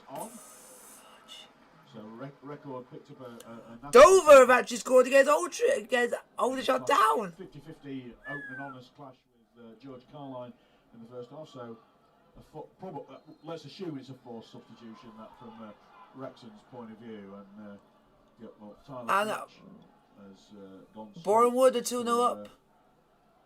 No, he's gone onto the right hand side, which means that there'll be a swap, I think, with as Bryce Hosanna moved over to the left. Oh yes, he has. I can see him over on the far side. So he's forced Wrexham to switch their wing backs round. as the ball played. Guys, vote on what you'd like the podcast to be called. Clearance there by Jordan Davis. And, head tennis at the moment, which is nodded forward by Carline. Shimanga, 5 yards outside the box, back to goal. He's got red shirts all around him, plays it to Carline, chips that one forward. Good run from Kellerman, to be honest, to get that. He's won a corner. Did really well there, did Jim Kellerman, didn't he, to spot the only opportunity that Carline really had on. Burst forward into that position, got the ball, and a good block from the Wrexham defender, puts it out for a corner, which Jeff King is jogging across to take. Yeah, really intelligent run there from Kellerman, just in behind the defenders towards the corner, and tried to get that crossing, but well blocked by the defender. So King, there's everybody bar. Wednesday have won with the last kick of the game. Lewis, and we don't know who scored the goal. Unfortunately, we don't know who the goal scorer is. There's a Wrexham player that put that one on target. It's played straight to Tyler French. His first movement. He's made 40, 50, 60 yards worth of ground. And those crosses a poor one, and Chesterfield partially clear, but it's come on, Chesterfield. Just on the edge of the 10-yard circle, back to Hayden, out wide right to French, who straight away got the Wrexham fans excited with his powerful run, and a good piece of play at the back by Lawrence Maguire. Wins the ball back, plays it right footed for Danny Rowe to try and chase. Tozer on there, the captain, carried off on Saturday at the abandoned game at Aldershot, and has miraculously recovered. I think Fraser Kerr did that, didn't he, last year for last season for Chesterfield. I don't think he was carried off, but it was looked like a 3-monther, and he was back on the Saturday. Yeah, I think it might have been the same game where unfortunately Akwase Asante picked up that nasty injury, and we were all expecting them both to be long term, but luckily Kerr managed to get out of that as Wrexham win that corner. Phil, this could be danger. Tyler French certainly looks a threat, doesn't he? Got the ball on the right side, put a cross in, charged down by Jeff King, goes out for a corner. Shimanga is on the halfway line, patrolling, waiting for the quick breakout, and he always goes sort of wide when he's on that sort of duty, doesn't he? Always goes wide as the ball comes in headed over at the near post. That's going out for another corner. All right, that took a clip off a blue shirt. So another right-sided corner, which is going to be taken by Davis once more. He's just retrieved the ball. The fans of the home side starting to find their voices again. And it is Canberry who has won the game for Wednesday in the final seconds. By Danny Rowe under his own bar, and he reaches the halfway line with his header and forces the ball back to his own goalkeeper, passed back by James Jones, and it's played out to Hosanna, who's been on that far side all the game so far. He's playing on the right in the first half, now he's on the left-hand side. And, not a bad ball forward there, but just a little bit too far for... So how is everyone? Right. The ball goes out for a goal kick to the start. If you guys decide to stream, come on the stream and tell me why you decided to. I have done nothing wrong to deserve this. Chesterfield 1. Just worried there, Phil, for a second. That ball came over the top, and you just thought, oh, was Paul Mullin gonna get in behind there? Was he gonna get his foot on that? Luckily, it was just a little too far ahead of him. But certainly Wrexham looking a bit more intent to their play at the minute. Well, Boreham would have scored a second right at the start of the second half. Penalty, Scott Bowden. There you go. You'd have bet Shimanga to score ahead of Bowden, wouldn't you? As the ball down the right side with Danny Rowe wins a corner kick. So, the second half started off at a high tempo, just as we were experiencing in most of the first half. So, again, Jeff King saunters down to take this one. George Carline having a word with Lawrence Maguire as they walk toward the box. Anyway, the corner's taken short quickly before the defenders are there, and Shimanga's in the box on the right hand side. He's got a shot in, it's hit the side netting, he's gone out for another corner, so that took a deflection. That was another great turn from Shimanga, wins another corner kick. That was like lightning, and Chesterfield with an intelligent free corner kick. Go on, Chesterfield! Nobody was ready on the Wrexham camp, and I think Chesterfield, it must have been a deliberate ploy to... Yeah, another warning there for Wrexham, because if you take your eye off Kabongo Shimanga for a second, he'll turn you. Taken short to Shimanga, back to King. He's got it onto his left foot, but he prefers his right, I think. He's on the edge of the box. He gets a shot in now. It's blocked by Tozer. Falls for Gunning, who does one of those overhead kicks. He had an assist with those a few weeks ago, didn't he? So with Kerr again, but partially cleared. Saidu Khan's on the left-hand side of the 18-yard area. He's been forced towards the corner flag. He'll be trying to win a corner. Oh, and he tried to flick it off the legs of Hayden, but Hayden got the better of him. But the clearance is picked up by Curtis Weston, who turns. Oh, and he's under hit that one, and Oh, well, Jim Kellerman was Notts really County alert. are 2-0 He up. was trying to pass it back to his goalkeeper, and he completely and utterly mishit that Curtis Weston. And how alert was Jim Kellerman? He needed to be, because Weston there nearly put Chesterfield in real danger, because I thought there's an easy ball in front of him to play there. Instead he turns, tries to go back to the keeper, undercooks the pass, and then luckily Kellerman just had that awareness, that spring in his step just to boot the ball out of play, and maybe they've got away with one there, Chesterfield. Long throw for Wrexham, their first of the game, and well, foul goes Chesterfield's way, shove on Curtis Weston, I think that, yep, took a tumble. And I tell you what, that was a pretty decent throw-in, wasn't it, from the right-hand side? Guys. Yeah, nearly rivaled George Carline. Well, I'd like to see a bit of a throw There we between go. the two of them. There's a little bit of voting. Distance. It was a very low trajectory, very fast. Dover has scored at home. Dover won Aldershot 1. That's their first home goal of the season. So a free kick going to be taken by Scott Loach. Wow. So 25% of people have said the Jamcast, and others 75%. But I'm going to go with the Jamcast. It's going to be great. Named after me. Yeah, my actual name. So Jamcast. Oh. Apologies again for those rems in the first 15-20 minutes or so of the game, but hopefully everything coming through loud and clear now. Come on, Chesterfield. We're having difficulty picking it up. There's all sorts of things going on with the internet and everything around here.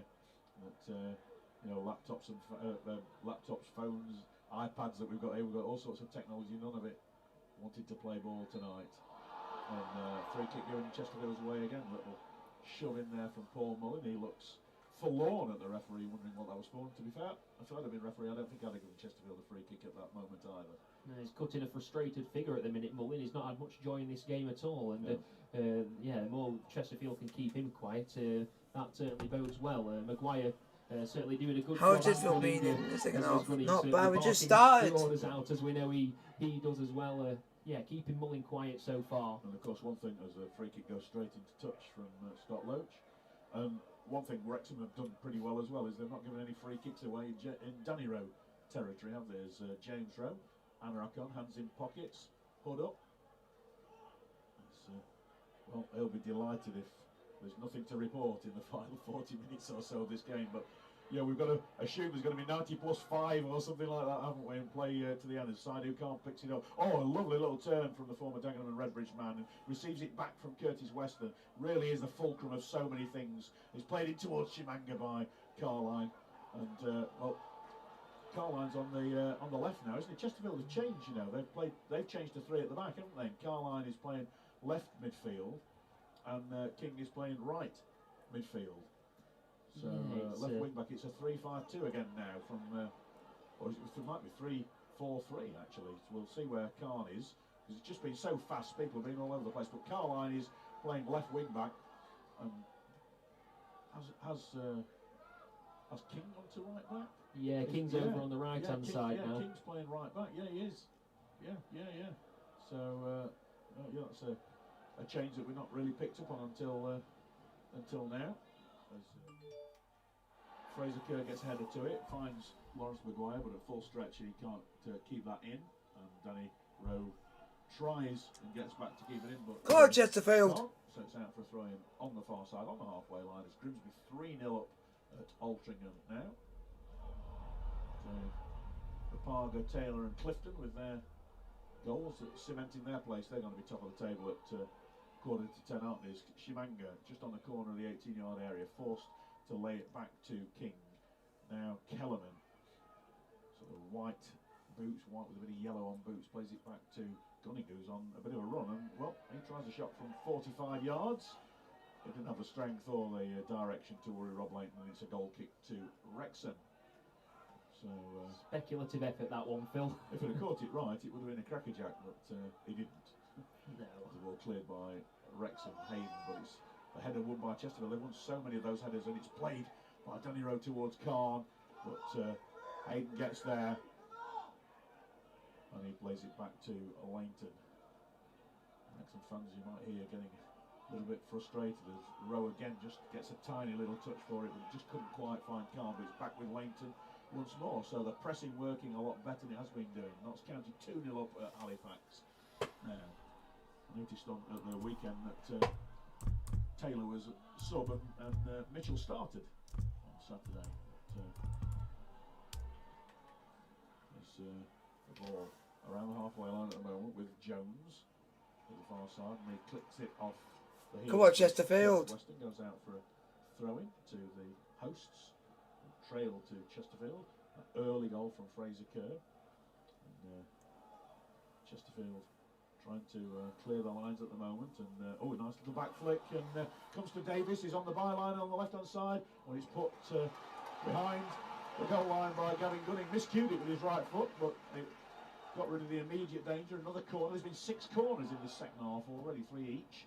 And we've only had 11 minutes played, so you can see the attacking nature from both sides. It's a left-sided corner this time to Wrexham. Again, Kabango Shibanga, the only man not back defender. He's played short, back into the danger area on a miscued header, but I think Wrexham are going to keep it in down by the corner flag on this near side, the right. And challenge one there by Danny Rowe back there again, throw into Wrexham, and we're going to have one of these long throws again. And there are 1, 2, 3, 4, 5 red shirts in and around the 18-yard area, and a couple just outside. The long throw comes in from the right-hand side. It's right into the middle of the 6. Oh, and a miscue, a shot from Davies on the far side, ended up going behind him. So he really didn't catch that right at all. And over on the far side, it's Devontae Redmond, and he crosses the ball in, intercepted by Saidu Khan, who's back helping the defence out. I think that's gone out for Over 2.5 goals. 2.5 goals a game. It's placed down on the floor, right by the corner flag, because it is a throw-in right by the corner flag. And Ventosa goes down one of the exits to get maximum purchase on his run. So Chesterfield under a little bit of pressure here. Come on, Chesterfield, come on, lads. 58th minute, and now there's shoving and shushing in the penalty area. The referee calling a few people towards him, Jeff King, and I think that's Harry Lennon getting a talking to. They've both been sent back. Here it is, Harry Lennon. Come on, just keep. Warming up on the touchline for Chesterfield. Stripped off, yeah. He's going to be coming on. Looks like Mandeville's coming on. Left-hand side. Grimsby 3-0 up. Chesterfield to deal with, and Scott Loach rises and catches that under pressure from a man in front, a man behind. And Liam Mandeville, who do you think, Josh, will be the man to make way? Will it be? I think it'll probably be a like for like. I think it might be Kellerman, and Mandeville goes up front and Khan moves into midfield. That will be my view. And Kellerman just couldn't quite get onto that long kick from Roach, and it's picked up by Hosanna on the far side. Bryce Hosanna come on. Gets flies past King, and he's got 15 yards into that. Oh, and that was a poor ball forward. He's gone out for a goal kick. And Paul Mullen frustrated trying to keep that in, but I think he was more frustrated that the ball wasn't better. And Mandeville. Keep going, boys. Keep going. 59 up. We're near that hour mark up, in the magic hour substitution mark. Mandeville coming on. Let's see who we can see who might be coming off. Where's Jim Kellerman? That is wrong. He's actually 2.5 goals a game. Most of the games this season we scored 2 or more goals. So one-sided ball, and it is number 28 coming off. Which is Saidu Khan. I'm very surprised at that one, Phil, because I think he's been having an absolute stormer. Certainly taking his time over it, hence the jeers you can hear from the home supporters at the moment. Yeah, I think he's given an awful lot of problem. But what it'll be, I think, Josh, is a like for like. Mandeville will go into that forward position. Yeah, I'd agree with that one. He's going into that. Watch Chesterfield. If you guys are distributing the thumbs up button to get to like, subscribe if you are new. This is a goal kick taken by Loach, flicked on by Carline, picked up by Danny Rowe. Nice little move to the side. Mandeville gets his first touch on the game. He's changed a lot of games off the bench, hasn't he? He's perhaps not always the man from a starting point, as Rowe plays the ball into the centre, cleared away by Wrexham. Maguire does ever so well to get in front of Hyde, play it short to Kellerman, and I think Shimanga might be offside when he gets the ball. Yeah, late flag, but right. There's not been many offsides in this game, has there? No, Shimanga certainly doing well to hold his line. Obviously, with a striker like Shimanga playing on the last man constantly, you're always in danger being caught offside, but he's done well to hold his line. Altrincham have scored. 3-1. Could something happen? Offside. They're winning the ball in midfield again, aren't they? And keeping Wrexham at bay. And Gillingham are down to 10. A bit more lively this half than they did in the first. Oh, Grimsby are down to 10. Liam Mandeville is definitely playing behind the front two. He's not a third striker. I can say that with certainty the way he's lining up just at the moment. So it's like a sort of a 4-3-1-2 now, isn't it? So with Mandeville in his favoured position, and he turns well there and shouts a handball against him, but the referee was right. Yeah, Grimsby are 3-1 up. On point to find that out, and a lucky little bounce for Chesterfield there. Danny Rowe gets the ball, plays it out wide to Come on, boys! Right side. King going for the overlap. He's played. Oh no, he didn't play it. King had really run into that position. He's back to Kellerman, the Chesterfield number 16. Delivers it forward and won by Wrexham. And the loose ball picked up in the centre by Jones. Out to Mullin. He's got Maguire in front of him, but he sidesteps Carlisle. That's not a bad ball in, but I think Loach is just going to let that go out for a Chesterfield goal kick. So Mullin's the man you want on the end of that rather than the man delivering, isn't he? Yeah, and I think though that Chesterfield did well to just weather that out. They made sure that they'd marked up properly, got goal side of the Wrexham forwards, and yeah, just ensured that that ball did go out rather than meet the head of a red shirt. So yeah, a bit of a not a let off because they've done well to defend it, but warning signs that Wrexham are certainly not out of this game and will take every opportunity to attack that they can. You listen to 1866 Sport Live with Ideal Flooring just off Chatsworth Road in Chesterfield as a shove by Shimanga gives a foul to free kick to Wrexham. It is Wrexham 0, Chesterfield 1, and not a great ball forward by Mullin, who's looking an ever more frustrated figure. Well, the ball was played back by a Wrexham player, and Scott Loach, under pressure, decided to rather go and try and pick that one up to kick it. He's kicked it into touch, so Tozer coming across to take this throw, and this will be a low trajectory bullet from the right hand side. Shimanga being watched by Lennon and Hosanna as the throw comes in. It's a little bit higher than I thought it was going to be, but there's plenty of distance on it. Headed clear by Chesterfield, but there's more red shirts in the position where it lands. Oh, and a nice little body swerve there from Jeff King. Just fooled Ben Tozer a little bit, and I think he thought the Chesterfield man was going to pick it up, but Jeff King just withdrew his body and it's gone out for a Chesterfield throw, which Carline, playing on the left hand side now of midfield, will take this to try and deliver a little bit further up the field. Altrincham pull one back against Grimsby, 3-1 the Mariners lead over in Greater Manchester, or Cheshire in old money. It's a throw taken by Carline, cleared away by Altrincham, knocked forward by King, but it's again that head tennis. Mandeville tries to bring it down onto what James Rowe calls the island, but it's up in the air again from Wrexham, and Carline and Maguire somehow managed to get something on that. It's gone out for a Wrexham throw in midway in the half. Is Tozer going to take this one? No, it's quickly taken by Tyler French, who made an immediate impact coming off the bench, and a free kick to Chesterfield down in the corner area in front of the Chesterfield supporters. Not quite sure how many tickets were sold for the away.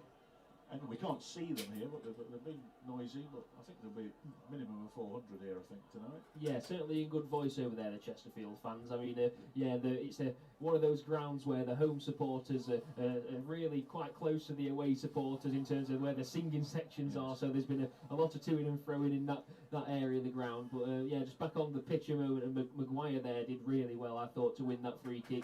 Ball in behind again, but he read it intelligently and then just went down under the challenge. So yeah, Chesterfield defending intelligently so far.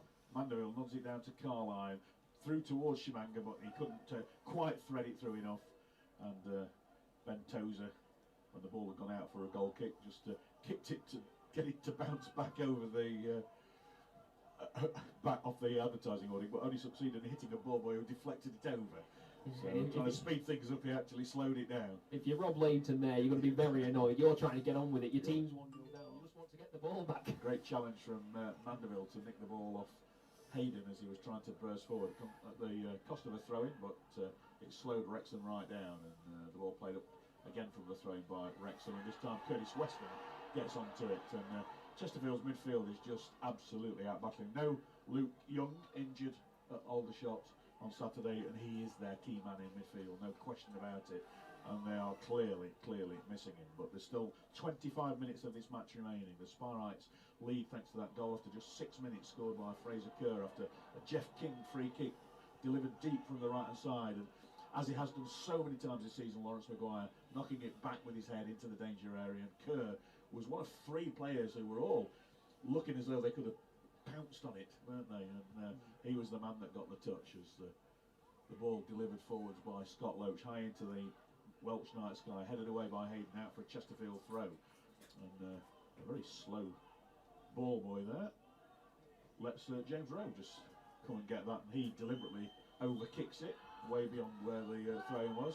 So George Carline just checking where no more time wasted. George Carline. Hello everyone, I'm back. The referee where he should be taking the throw-in from. Yeah, the referee's told him he's not having any more of that. Yeah, as Shimanga down by the goal line, down by the corner flag now, gets it back to Danny Rowe. The obvious ball is back to Carl. Southend have scored against Eastleigh. Southend have scored. That's 2 or 3 times, but he's maintained possession this time. But he's forced back to play it back to Gavin Gunning. Oh, that's not a good shot for, clearing from Gunning. Although Carline does well and heads it to Danny Rowe. Now Rowe's in one of those positions. He's going to have a shot, and well, it was well wide, but you could see him really putting some pressure on the goalkeeper Rob Lainton, but it just didn't deliver on that occasion. It's played short by Lainton to Tozer, and he just hits it anywhere. One in the air by Kellerman. A bit quieter in the second half, Jim Kellerman. Well, that's probably because he's got that booking to his name. I'll tell you what though, he's been battling away, Kellerman, in that midfield. Even though he's might not have been as much in possession on the ball, he's certainly just been doing his job and winning everything there. Played out by Mandeville to this near side, and Rowe 25 yards away from the corner flag, lays it back to George Carline, who's doing pretty well on the right hand side. Chesterfield's own Mr. Versatile, and Weston lays it back to Gunning. Let's hope he can fire a better one than the last pass he did from a similar position. He's playing out wide right, that's going to be offside. Chimanga anyway, and it was overhit, and it's a goal kick to Wrexham. 3/4 of this game gone. Chesterfield leading thanks to Fraser Kerr's early goal. It seems ages ago. We're having Gremlins at the time here on 1866 Sport. But back with you. Thank you for sticking with us, and yeah, I think it was stuff outside our control. It wasn't that we were wide up wrong or anything like that. There was obviously clearly something not right with the internet, and it's still not quite right. We've moved on to a phone connection now, but it's stuff that won't allow pre-recorded podcast. It's a podcast basically where I'm going to be talking about football. We're talking about some of the games, about what's happening, and just talk about like news basically. Just have a chat about football and everything. It's gonna be like a football podcast with a name that people will be on about. And he's got the throw in, and the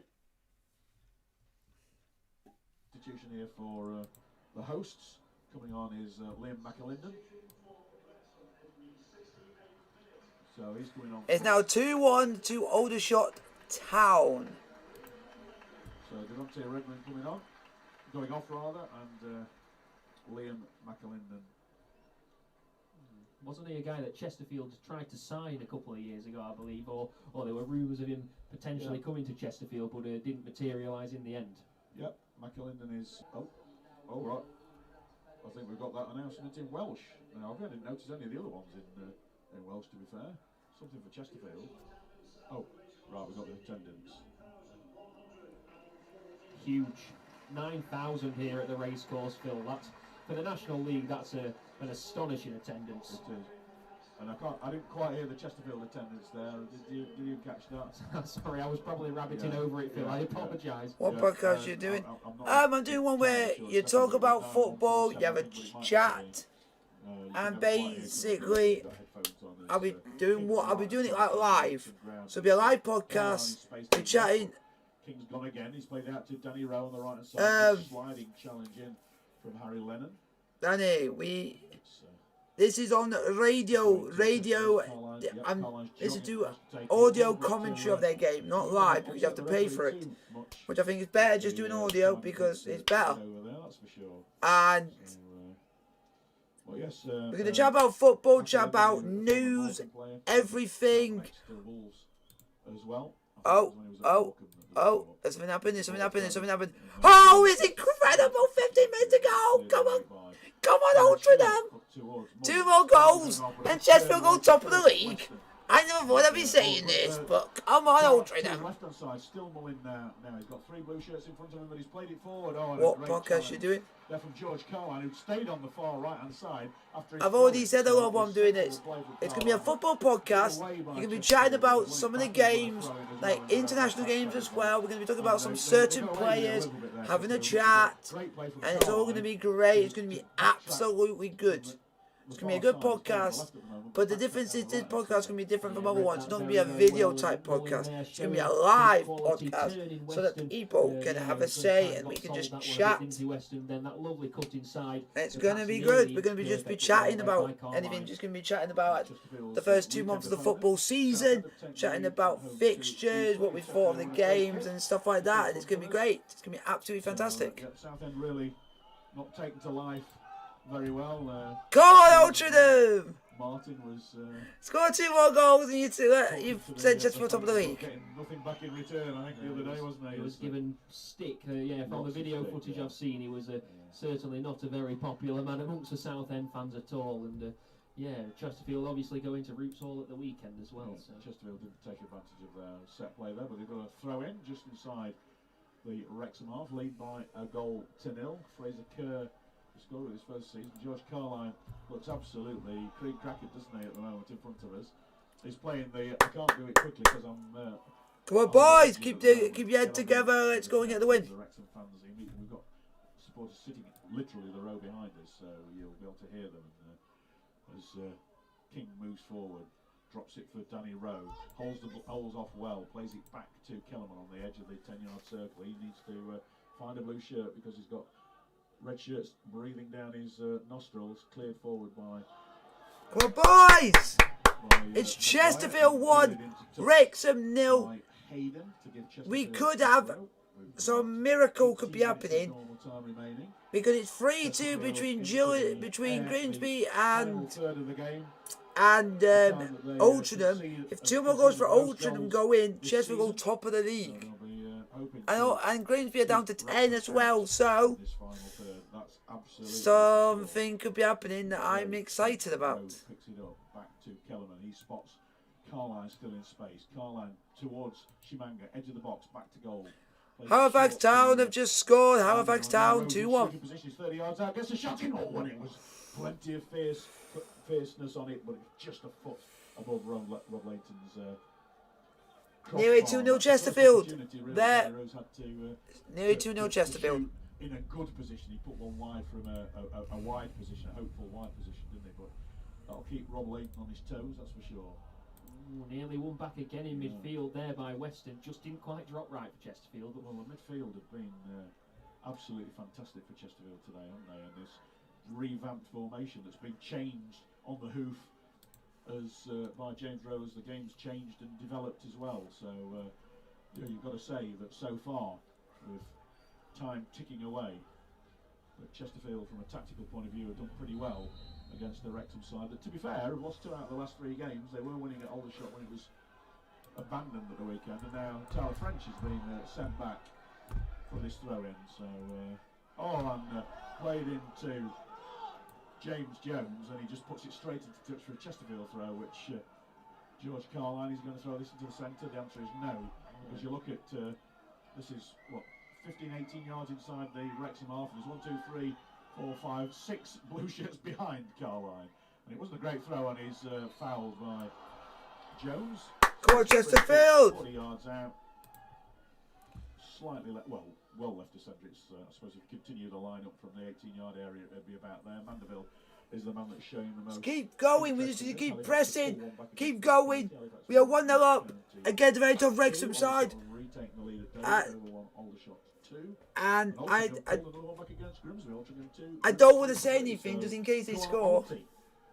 Well, you say that, Altrincham creeping up the table as well. Yes, so they played a couple of games less than everybody else, haven't they? Free kick taken wide to Danny Rowe. 4 blue shirts in the middle, onto his favoured right foot. Delivered deep towards the side, headed away by the red shirts of the Wrexham defence. Picked up by Carline. Out You already know what podcast I'm doing. I've said it about twice. He's on his left foot, plays it short to Shimanga, forced away from the 18-yard area, back to Carline, stabs it to Mandeville. He's not going to get that. Oh, he does. He gets it, and he actually keeps it in and forces Rob Layton to have to catch it.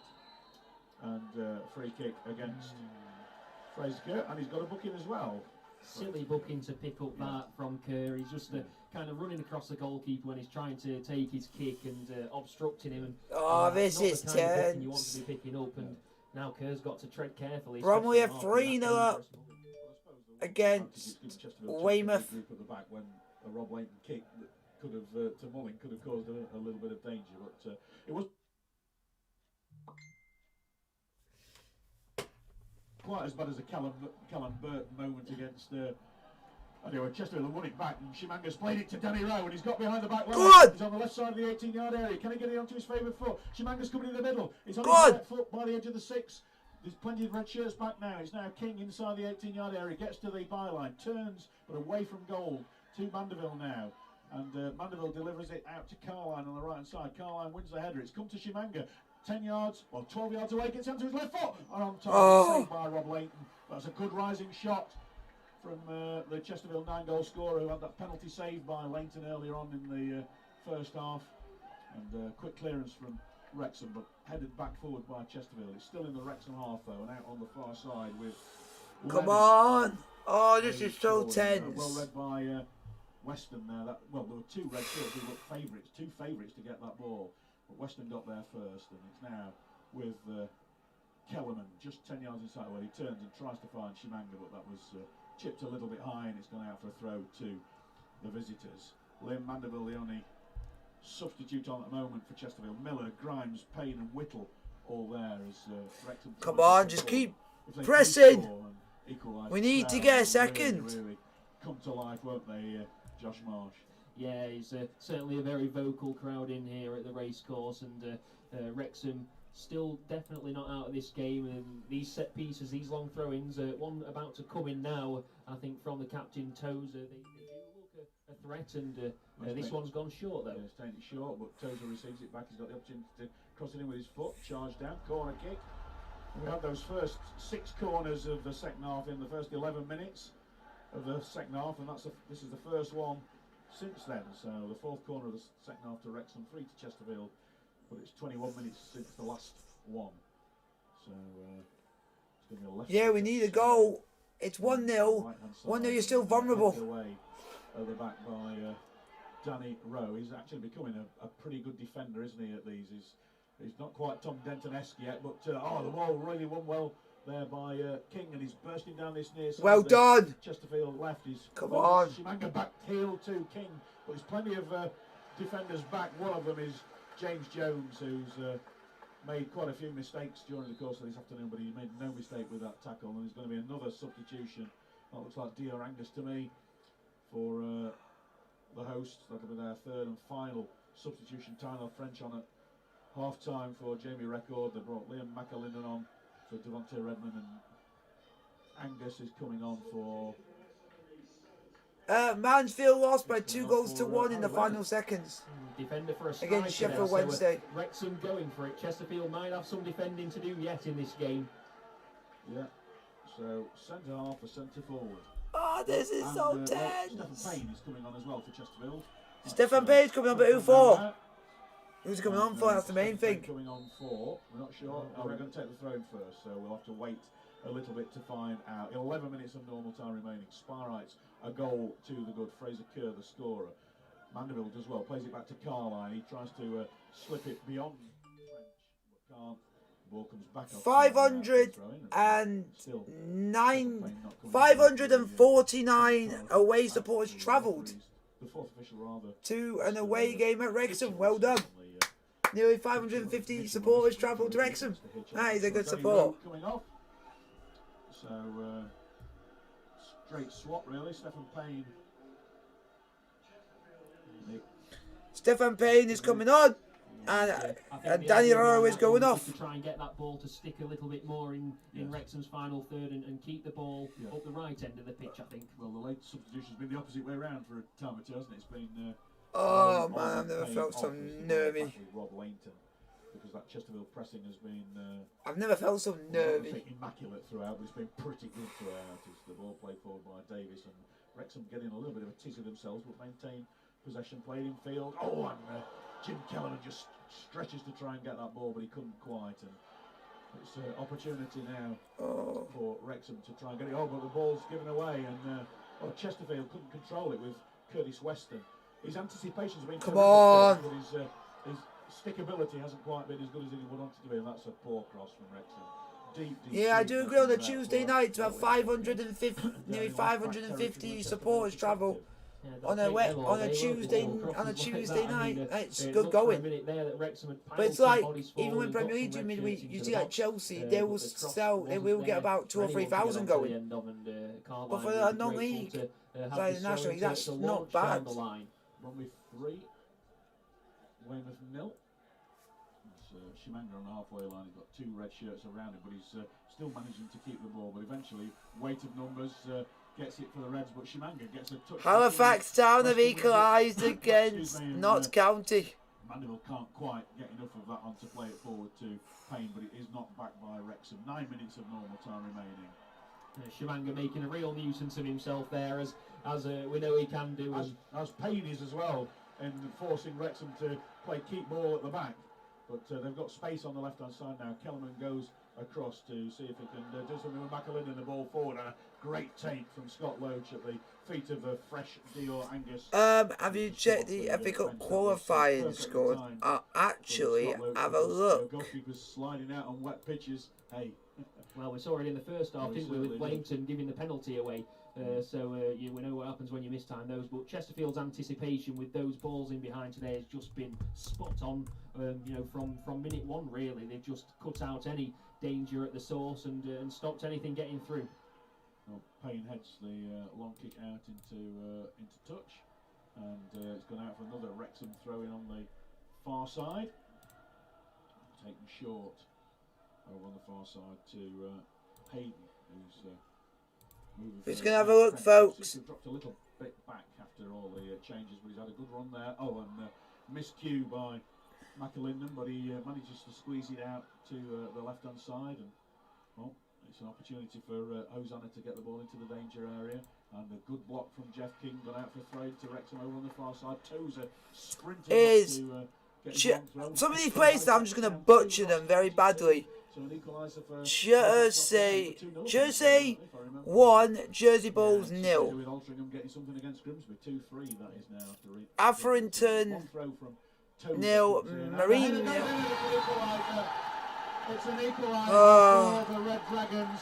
You can hear the 9,000 crowd rise to about 7 minutes of the game. Wrexham have scored. Time remaining.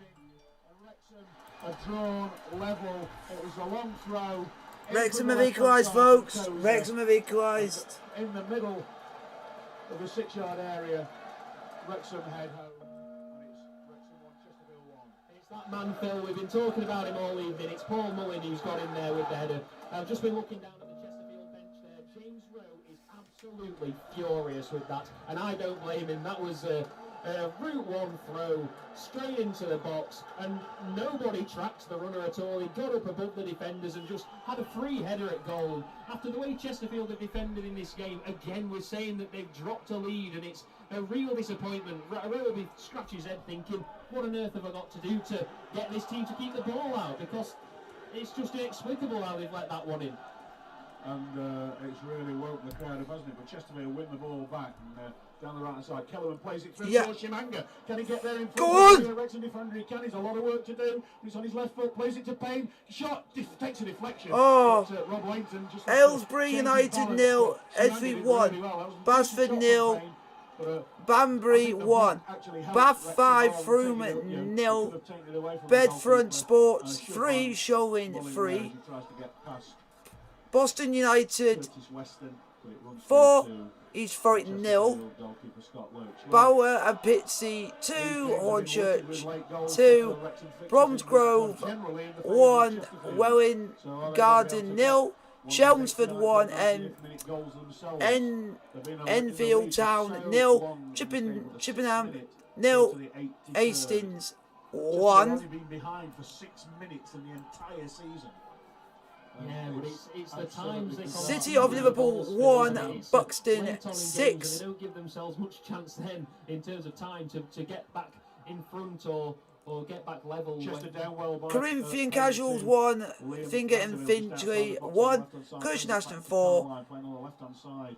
Again, back to Mandeville once more. There's space on the right hand side in the shape of Cleethorpes 0. Weston. He's on the edge of the box. He's going to have a shot. It's taking deflation. It's a corner kick. Dorking 1, Western 0. From Chesterfield, they've come out of the trap since Dunstable 2, Peterborough 3, Folkestone 1, Gloucester 0, Guiseley 1, Blythe 0,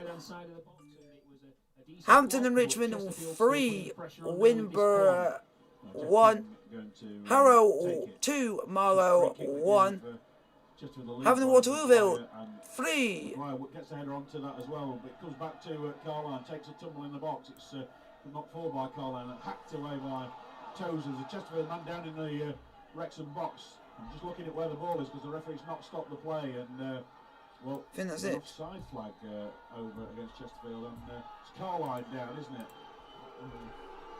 He did pick up a bit of a knock in the first half with a big 50-50 challenge, and you wonder if there's any afters from that at all. He certainly looks in pain. He's kind of waving his arm up in the air on the floor, so there might be a need for, I don't know if Chesterfield have got any changes they can make left, Phil. Well, of course, Calvin Miller or Alex Whittle would be with where Carline's playing at the moment. You think Whittle probably would be more logical? Yeah, in terms of protecting the point. Well, or Miller, if you want to go for it, as it were. Yeah, it's a dilemma for James Rowe.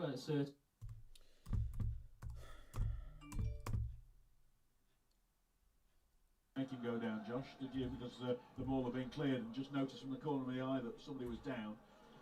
No, so, I think he might have been stretching for the ball a little when the cross came in. The ball was bouncing around. I think Carline was doing his best to win that ball, but then I think he must have just overextended or something. Maybe pulled. I guess we'll find out hopefully at the end from James Rowe. But it's not looking good. The medical teams are now coming on, and we might need a stretcher here for George Carline. Unfortunately, this might spell bad news for him.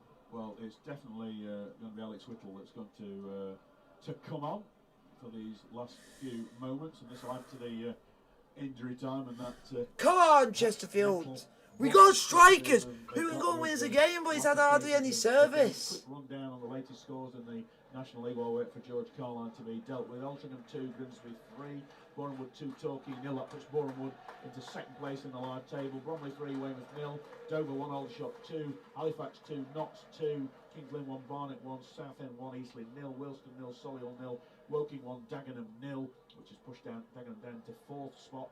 Wrexham 1, Chesterfield 1, of course, here, and Yeovil 0, Maidenhead 0. In fact, Chesterfield down into 4th spot on goal difference. Dagenham with a +10 and Chesterfield +8 now. So the top of the live table as the stretcher does come on for George Carline is Grimsby 23 points from 10, Bournemouth 21 points from 10, Dagenham and Redbridge 19 from 10, Chesterfield 19 from 10, Halifax drawing against Notts 18 from 10, then Bromley 16 from just 8, then come Notts County in 7th place, the last of the playoff positions, but it's very early to talk about playoffs. 10 games now. James Rowe will be looking at the table, Josh Marsh. Yes, he was always saying, wasn't he, at the start of the season when Chesterfield were on that brilliant run of form, well, I'm not looking at the table until after 10 games.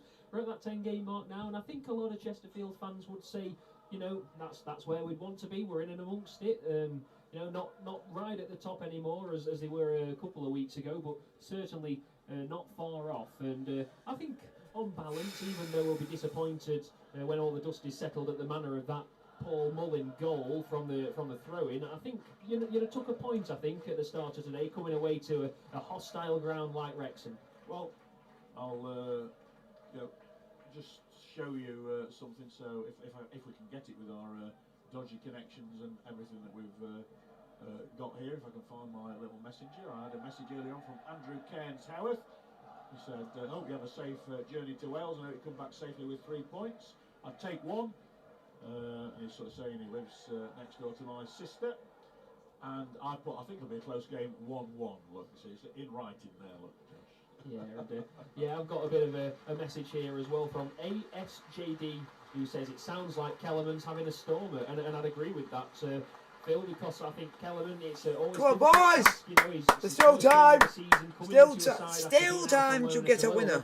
And yeah, I think he's slotted in quite nicely at National League level on his Chesterfield debut. He's looked quite confident in midfield. He's scratched for the ball when he's needed to be as well, and played some dangerous passes in behind. So I think Kellerman can be proud of his performance so far tonight on his debut. Well, I'll tell you what, the Wrexham fans should be proud of themselves.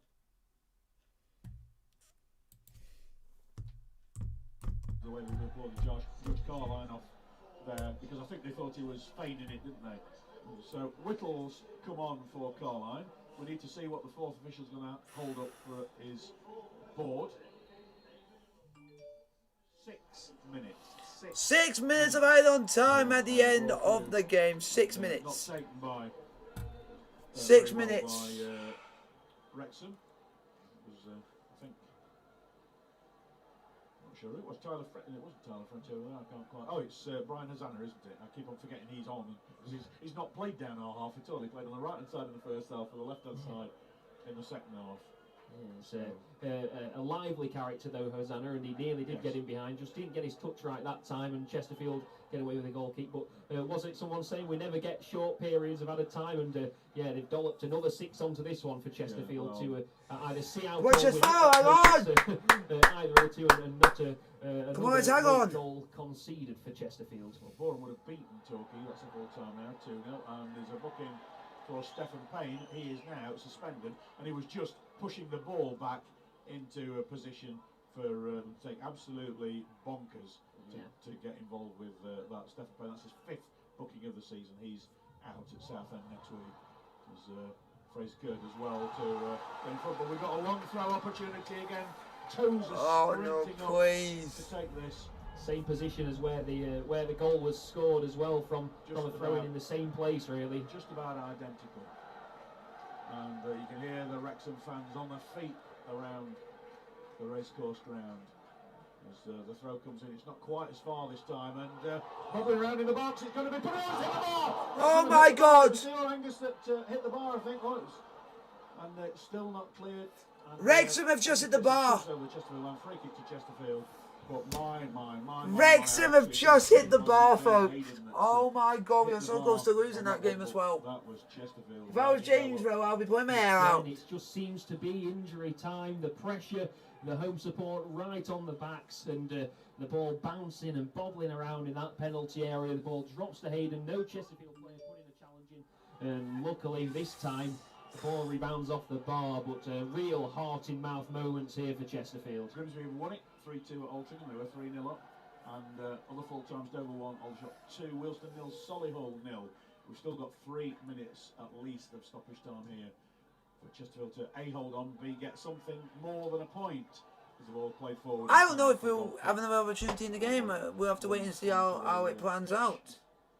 And lays the ball back to Rob Lainton. Wrexham big money spenders. Yeah, they rely on Paul Mullen. Paul Mullen's the only person that gets them the goals. Apart from him, there's no one else in that team. Camp after that, and just coming away with the point, because that could have easily been another away day empty-handed for the Spyrites. The Wrexham fans urging Rob Lainton to take his to get a bit forward a little bit quicker, because their tails are up at the moment. The Red Dragons. Come on, boys! As the ball played to Mullen, the man who scored the equaliser. Free kick his way. Why is it every time we get near to an end of a game that we start to be very anxious? No, it's his spray that's coming out, isn't it? Yeah, his little spray from his back pocket. We've had 4 minutes of the 6 now. This would be a sickener if Chesterfield go back with no points after another 80 minutes of solid performance. Yeah, and a soft free kick to give away again, Phil, and yeah, it looks like he was going nowhere, the Wrexham player there, and he was just kind of shoved over. And of course, when you're in that position, you know you're going nowhere. Of course, he's going to try and buy that free kick, and he did. It was a bit naive, I thought, there from the Chesterfield defence. Right. Come on, let's keep it together. Keep it together. Player back in defence, not even Schmanger up on the halfway line. Of course, his penalty saved in the 40th minute made all the difference, and decent ball coming in from Wrexham, but it's come to Schmanger. He's going up towards the halfway line, and he's brought down there. Hosanna's take one for the team. He's going to go in the book as well. Is there a chance that we can go up and have at least one more opportunity? Opportunity to break forward, and I think Hosanna did what anybody who'd not been booked so far in the game. This is his second debut for Wrexham. He made his debut against Aldershot, but records expunged. Yes, of course. So, called off very late on. And yeah, I liked the cheek there of Hosanna. Made that foul, which was obviously the most bookable offence you've ever seen in your life. And he tries to walk away, run away to the other side of the pitch and avoid the referee's attention. But the referee collared him, said, "Get back here, you're in my book, sunshine." Yeah, Dagenham have lost 1-0 at Woking, so Woking on a right run at the moment as Gunning chips it forward. Payne gets something onto it, comes out to Whittle. I think that might be his first touch, and he keeps it in, does it? No, the linesman flags. That was pretty close. That was right on the line. Right on the line, yeah. And Tozer with a long throw out of defence. Wrexham are trying to win this one, that's for sure. Kellerman wins the header. Puts it out for another throw, 10 yards further. Come on, Chesterfield! The previous one. I'll take a draw. 8 seconds of the 6. But, I'll take a draw. The injury to Carline took a minute of additional time, so there could be another minute to add on. We don't know. So, Wrexham on the ball. Whittle gets something onto it. Goes out for a Wrexham throw, which Tozer's going to take its opportunity to get in the box. And all the defenders absolutely sprinting up. 1-1 here on it. And he's nicked 5 yards, 10 yards, 15 yards. Tozer there, the referee spotted it. And, well, it was worth a go from Tozer, wasn't it? I was about to say, where on earth is he taking that from? I was certainly thinking it, but yeah, good refereeing to pull him back there, because that would have been a clear advantage and a chance to put the ball in the box, whereas where he stood now, it'll be difficult to reach the box, you'd think. Well, it's going to be the last opportunity with us. We've nearly had 7 minutes of stoppage time. He's played it square to Hosanna, who's got no blue shirts anywhere near him. Back to Tozer, the referee puts his whistle to his lips. And come out to that! They could have had so much more. An early lead with Fraser Kerr after a free kick from Jeff King nodded back across the area by Lawrence Maguire. 6th minute, and Chesterfield really on top for nearly all of the game. Full-time Chesterfield 1, Wrexham 1 in the National League. Hope you guys have enjoyed it. Like, subscribe, hit the bell notification. Don't forget to hit post if you are new. And I'll see you guys on Saturday for Scotland versus Israel and England versus Andorra in the World Cup qualifiers. Like, subscribe, hit the bell notification. Don't forget to hit post. Blue is the